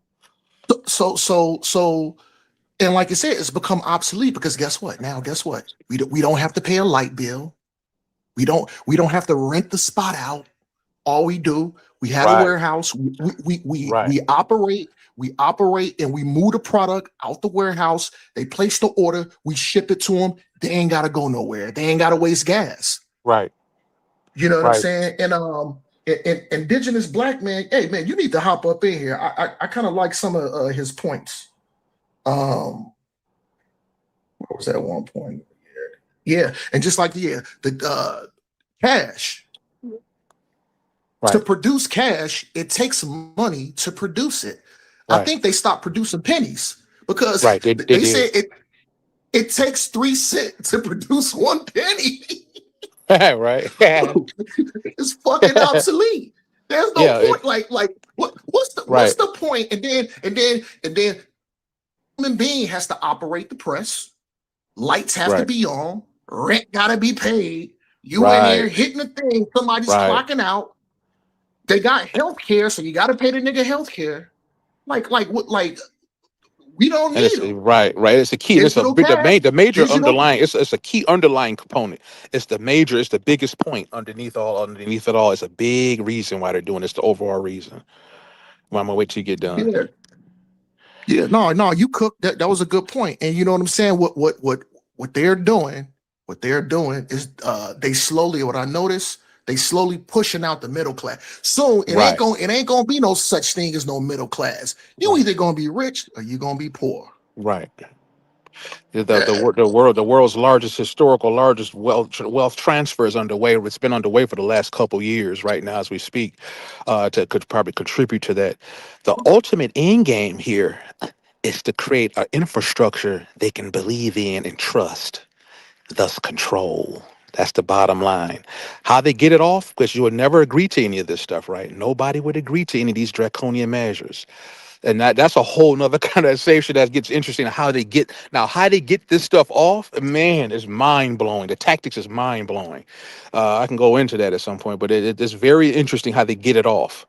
and you will agree to it. You agree to those measures, the way they're implementing the fear tactics and so forth, and projected onto the unsuspecting masses during this very panicky, tumultuous time on the planet.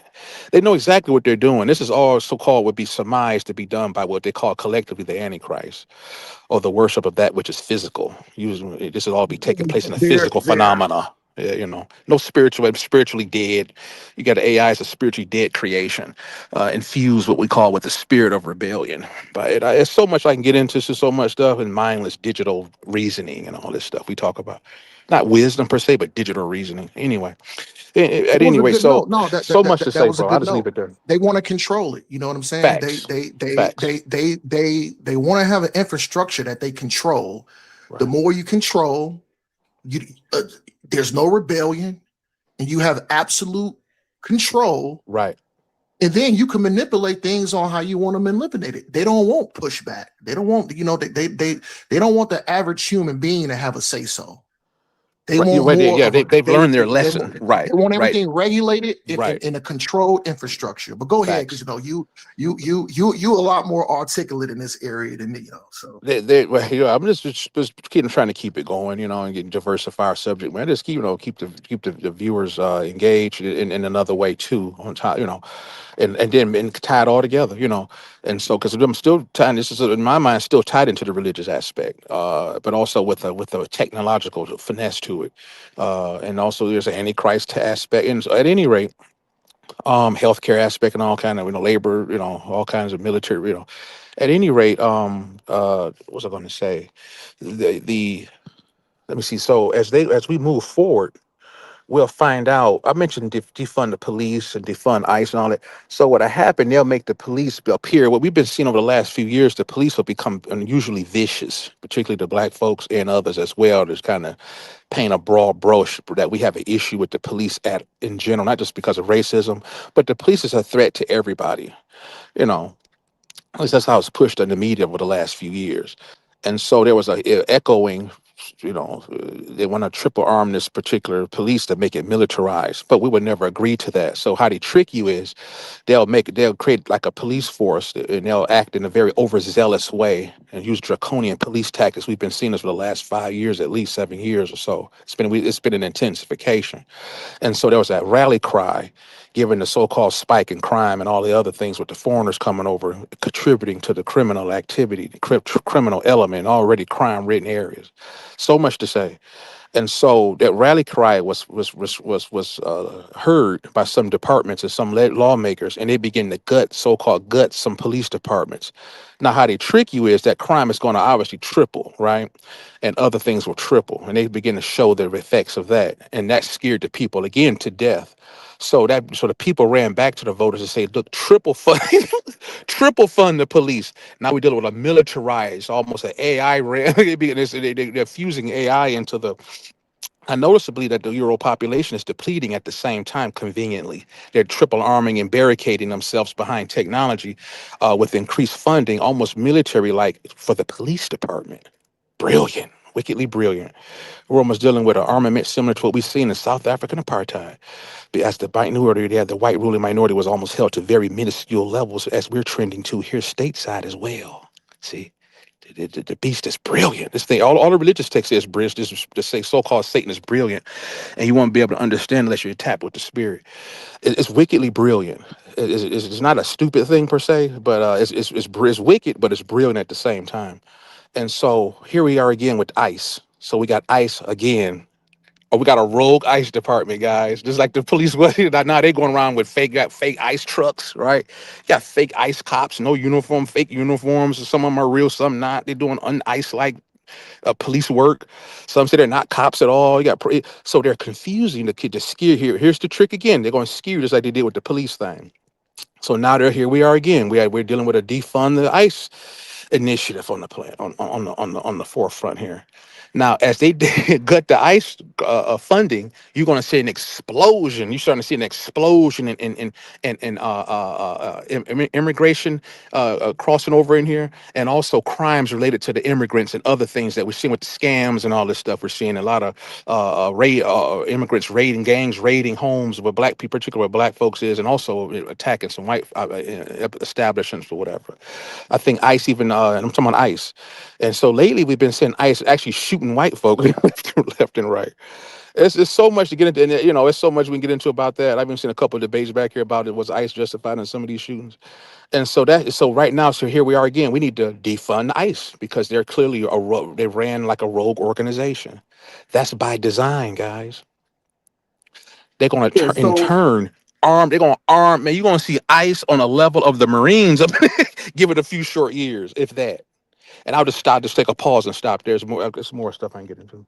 No, that was that was a good cook right there. And I don't know how true it is, but I heard something like a lot of the Proud Boy members are segueing into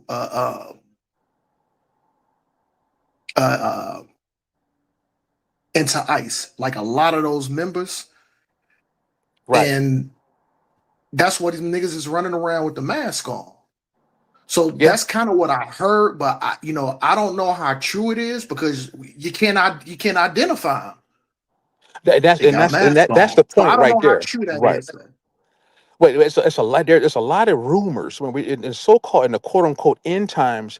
Your reliance and trustworthiness in the news would be downfall by the wayside. This is all by design. It's to confuse you. And so the so-called beast will confuse in the quote unquote end times. We would see global confusion in levels we've never seen before. That's all by design for the most part. And it's also artificially induced as well. Now it's also predicted to have occurred, but they're trying to they notice this going to collapse. So you'll see Trump and company trying to enhance. So somebody mentioned earlier, enhance the collapse and kind of run it, kind of get it to speed up.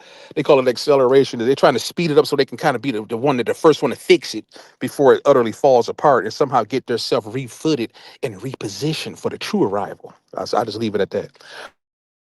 All right. Yeah, yeah, that was a good point. That was a good point. That was a good little conversation, man. That was good, man. Keep the convos coming. Keep them coming and building, man. That's what we do. Hey, I just want to remind everybody that's and they got the UFO threat. It's so much. You got aliens in the sky. You got aliens on the ground. They got the people utterly scared stiff. Most definitely.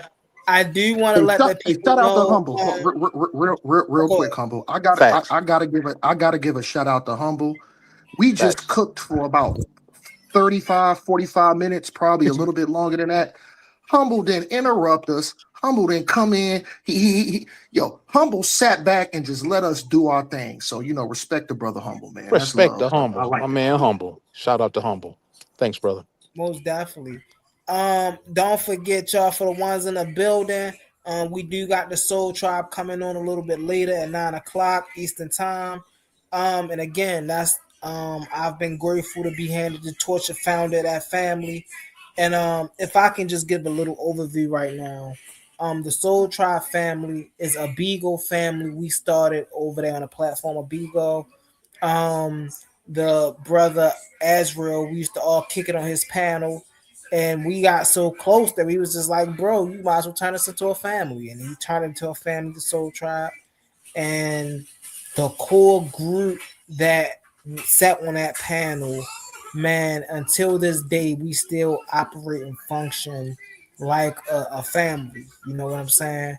And with them coming on, again, like I said earlier, I'm just showing, the people, just a little bit more of where I come from, why I rock so hard, why I move the way I move, and just some of the people that I came up under, just some wise and intelligent people, some people with a lot of information.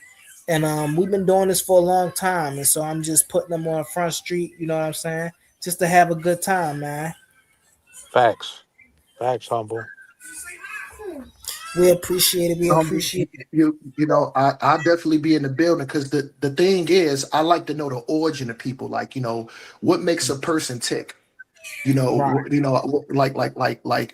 Like, where did you come from? What's your out of your? How did you get your foundation? How did you get your square? So I think that'll be something interesting to hear. So I definitely be tuning in. You know what I'm saying? Indeed, indeed. Me too. Me too. Yeah, that will work. That will work. Yeah, it's fair. How long you gonna be on tonight, humble? You want to? You guys gonna keep it going? I can What I'm keep. We can about keep it to going. do is what I'm actually about to do is close this one down. Actually, in a minute, I'm gonna close this one down just because I want to have enough time to set up the other one for the people to come over there. Um, yeah, I want them to come over there on a whole nother one instead of just hopping on this one. We Hold already on. What stage? My bad, humble. What stage you gonna be on? no, we still gonna be on this. We gonna be on Titan Debate League. It's just that I'm gonna shut this show down so I can open up the other show at 9 o'clock. Oh, okay. I Yeah. was just saying because I mean I don't like I ain't the This only this thing though. really this show right here was just, so I could let JJ know ain't nobody scared of JJ. Ain't nobody scared of Uncle JJ.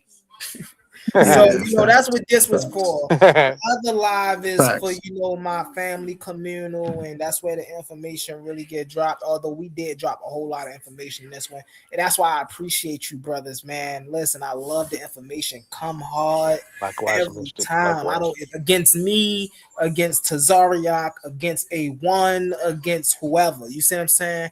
If we're in an intellectual scholastic arena and you got Exactly. information, Exactly. if you got sources, if you got something to back up what you saying, you better come with your best. You feel me?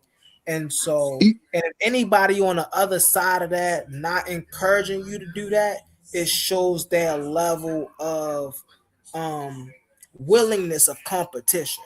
You see what I'm saying? They don't Right. want you to Right. get better. They want to feel like they're gonna always be better than you. Nah, man, I want my competition to be better so I can be better. You see what I'm Well, saying? that's how it's supposed to go. See, while we getting it in, we supposed to come hard. But the thing is, I ain't gotta slander. I ain't gotta say, oh, you mop head, or you to be like, oh, you dumb Israel, you dumb Israelite nigga, and My like opinion.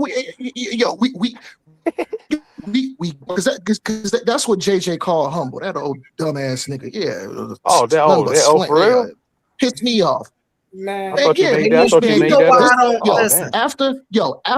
After he got off Wow. this show yesterday, this nigga went on in there on a freaking 3-hour tirade and he labeled it, oh, humble mop head. Like just did like Oh no. Humble never called you a name. He didn't disrespect you.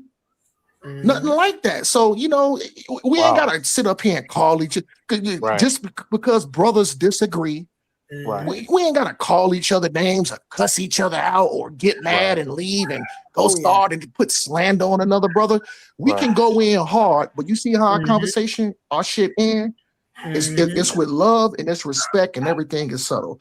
So I And think the that's a good reason, example. That's a good example to set. Yeah. right, most definitely. I just Totally, want to brother. piggyback Totally. real fast. The reason I do that, bro, is because I'm from the rough streets of Baltimore, Maryland, man.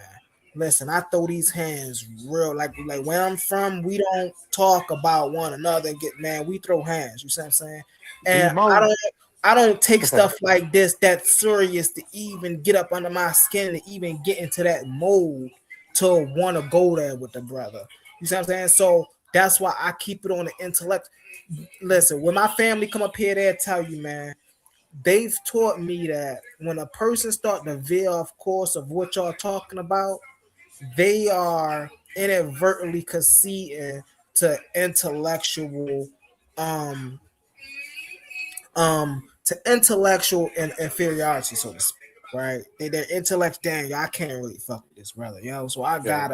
I gotta distract and put on the show and do the rah because if we go toe to toe with doctrine, I know I ain't got that brother beat. Well, no, I just want to say something right quick, but before I let y'all brothers, say what y'all gotta say and close it out. So here's the thing here. Come on, Omar, bruv, all love. Omar was going in. See, it is all love, but it's all love to the brothers who show love to me. But you know, sometime a nigga like JJ, he need correcting. So yeah, I went in on JJ the other day, but everything I said was the truth. I had to let people know that this guy, he's a lunatic, he's a scumbag, and he trying to come over here, slander people, go on 15, 20-minute tirade, you know what I'm saying? And then he want to say, oh, I want to teach people something. I got knowledge. Listen, a guy who's done the atrocities that he's done, I never take knowledge from a nigga like that. So yeah, when I'm disrespected and it's time to go in, yeah, I hits low. Like I said, Right. I'm from Chicago. You know, I hits below the belt, but I only do that against brothers who do that against me, which I really haven't to do that against other brothers, but JJ. So 9 times out of 10, it is all love. But every now and then, you know, you got to put a nigga in his place. Shalom. Oh no, that's a fact. What's up? What's up, OTK? OTK, what up, bro? Hey, what's going on? What's going on, Ken What's folks? going How on, y'all brother? doing, man? Hope How you all doing, is brother? well with y'all and family, man. You know what I'm Likewise, talking brother. about? Likewise. Thank you, bro. Much love. Yeah, man. Hey, Omar. Hey, brother, you a real intelligent brother, bro.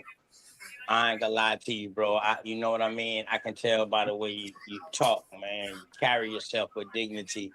But Thanks. you know what I mean, man? Hey, listen, by you just, you know what I mean, egging it on and throwing this man stuff out there like that, bro. We don't do that, bro.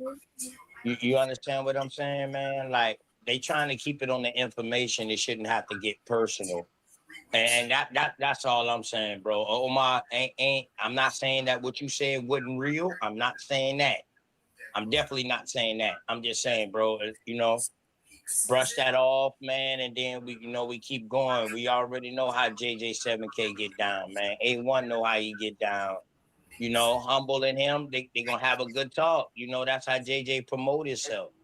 So you know what I mean? That's just all. But I'm just saying that, Omar, and I respect you to the fullest, my brother. Definitely. no, I Definitely. respect it too, Shalom. But you know, the thing is, you know, sometime a man like me, because like I said, I'm very rough around the edges. Sometimes stuff like that just it need to be said. You can't come on another man's channel, disrespect him, cuss him out, cuss the host out, and then just start slandering people. So the thing is, you can't throw rocks when your joint is glass. You know what I'm saying? So the thing is, that was something that had to be done. Man. My man Omar said, man, I'm real. I can tell you trying to keep it all in, Omar. Omar, like, I'm really Hey, rough. You look, just don't I understand how want to rough I get can be. y'all. I hear you, brother. Hey, look, I Yeah. want to get y'all closing remarks, man, so I could focus on setting up this other stream, y'all. For sure. Okay, you Who about our to Now you we're brother? about gonna to jump start on with something Sadiq. else, Go ahead, bro? Sadiq. With me? Hold Oh, on one okay. second, OTK. Go ahead, Sadiq. Okay. First of all, it's a privilege and an honor to be talking to my family, man. We see a lot of us not making it to these platforms, and much less in any regard to have anything remote, any discuss anything remotely as important and serious as these issues that we're touching upon. In any regard, we can't even talk to some of our own family members and friends in the house. We go visit them, or at home, at our homes or our jobs. They even have our similar backgrounds, and they're just simply not mentally interested. You know, they're in another state of mind or whatever. They just think it's not important. They don't see the writing on the wall. With that being said, I don't care who come on here. Everybody on here is my fam. At the end of the day, I appreciate you guys. And I don't hope I ain't offend nobody. I always tell this. I always include this as a disclaimer and everything that I say. Take it, throw it away. Because at the end of the day, I don't know it all. I'm trying to learn. And so I don't want to come off like a know-it-all, because at the end of the day, I say throw everything I say away, because you take it, leave it alone. But I don't want to sever the relationships with each and every one of you and those in the viewing audience. I care more about that than the information at the end of the day. If I can make them both come together to maintain both in a continuity, blessed kind of a way, I can power up off that and enhance and bless my family and receive blessings in the same light at the same time, for sure. Yeah, most definitely. We appreciate it, brother. Go ahead, OTK. Yeah, man. You about to start up another screen, bro? Yeah, I'm gonna start one up at 9 o'clock. I'm just getting everybody on my back end ready. I'm getting my StreamYard ready. I just Okay, actually okay. want to focus all in. I'm a bit of a perfectionist, so I want to focus all in on this StreamYard. I want to take this precious hour to get ready, and then everything's Yeah, smooth. yeah, definitely, bro. Definitely. That's respect, man. You gotta have some downtime for yourself. Oh Hey yeah. man, respect to you and brother A1, man. Keep doing what y'all do. Like I always say, bro. You know what I mean? I love the conversations. I love the decorum that's going around and all of that, man. Brother Omar, brother Sadiq Rod, y'all already know, man. Peace and love to y'all. Hope Peace everything and is love. good with y'all and man, Peace and love, brother. yeah, man. We definitely got to get better, man. Because, like y'all said, man, with all this stuff going on right now, we definitely got to get better, man. And I think channels like this where we can have discussions gonna get better because brother like Humble and A1 bringing people from all different sections, all different walks of life, and we just saying, hey, look, when it's time to come to this table, just leave everything at the door. Your religion, all that, leave that at the door, dog. I don't deal with beliefs. I respect your religion. If it help you, then so be it, dog. If you love it, if you like it, I love it. That's how I get down, man. So you know what I mean? When we get to that spot, dog, we're gonna be all right. That's all I'm saying, man. Keep doing what y'all do, Humble and A1, man. And I see y'all on the flip side. Peace and love. Peace and love, brother. Appreciate you. Appreciate you. Go ahead, brother Omar. Yeah, man. So first of all, you got to give a shout out. You got to give respect to my boy A1, the Titan debate lead. Just for being fair and giving a platform for brothers to speak. You know what I'm saying? No matter your belief or your ideology, and you got to give a big shout out to the bruv Humble. Humble always come respectful. He cook. He get it in there. He give a brother the chance to speak, and the thing is, he ain't gonna be cutting off. He gonna give you your time to cook, and the brother just fell back for like 50 minutes and let brothers cook without interruption. So I always give respect, man. That's a good young brother, Humble, man. I love you, brother. You're a good, solid brother, man. Straight up. Um, Salute to the other two brothers that was on the panel too. Knowledge. What was the other guy? Ra, the Ra guy.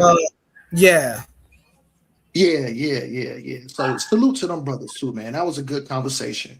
You know what I'm Mhm. saying? I know a lot of people say, "Oh, the Israelite brothers can't hold." I can go into conversations. You know what I'm saying? I Yeah, can hold my own. great So you conversations, know what y'all. I'm saying? I really appreciate the conversation. You see, me and the brother, we didn't cuss each other out. We was both cooking. He cooked, going back and forth. So shout out to the chat too. You know what I'm saying? I know, throw a little jab here and there, but for the most part, chat's respectful. You know what I'm saying? So you gotta salute the chat because without people watching or chatting in, the shit'd be boring. So Exactly. salute to the chat. And salute to the brother Humble for holding it down, man. It's much love, man. I'm out here out west. I know y'all boys probably dark out there. It's only it literally it just turned 5 o'clock where I'm at. Dang, it's Yeah, 8 o'clock. I know y'all 3 hours. It's probably dark than a mug out there. Yeah, Yeah. man.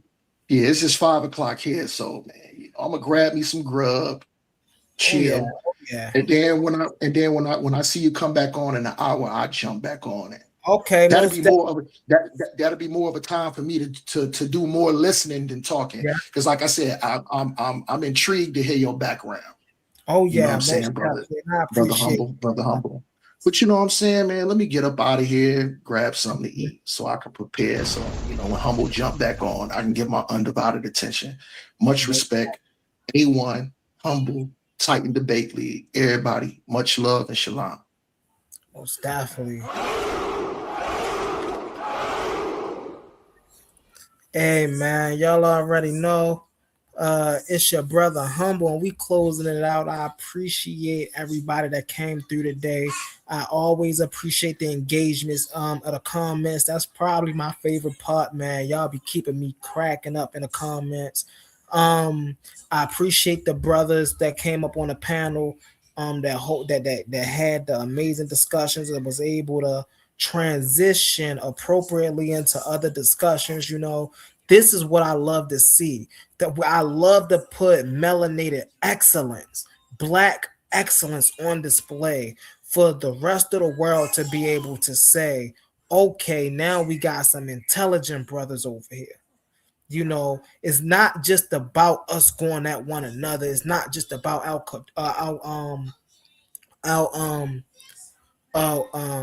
decorum with one another. It's about how we perceive to everybody else, right? When we get these platforms and all we doing is over talking one another and all we doing is disrespecting one another, you know what they out there looking at us saying? Looking at those Negroes again.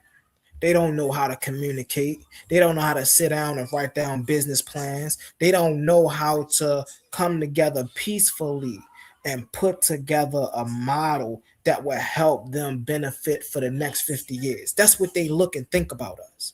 But that's why I appreciate the brothers I have around me and the sisters I have around me, because they keep my mind open to the possibilities of us actually creating the next Black Wall Street, solidified Black Wall Street. You know, that's why I gotta give again, man. I gotta give my brother his flowers. A1, you know, elder knowledge. You know, I gotta give him his flowers because he's talking boots on the ground. His book is talking everything we need to do in this day and age to move forward.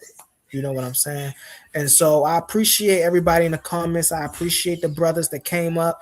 Always, I appreciate the brother, the main titan, the boss man, A1, for giving me this opportunity, man, to just come out and show and prove what I can do, you know, in a debate arena as the, you know, in the hosting format and all around about and everything else that I do. So we're going to get out of here and most definitely come back in the hour, 9 o'clock. I'm going to have the Soul Tribe family here. And hey, we're going to get into some more enjoyable conversations. Let's get into it. Soul Tribe, I said Soul Tribe, spot and tighten up. Family all around me.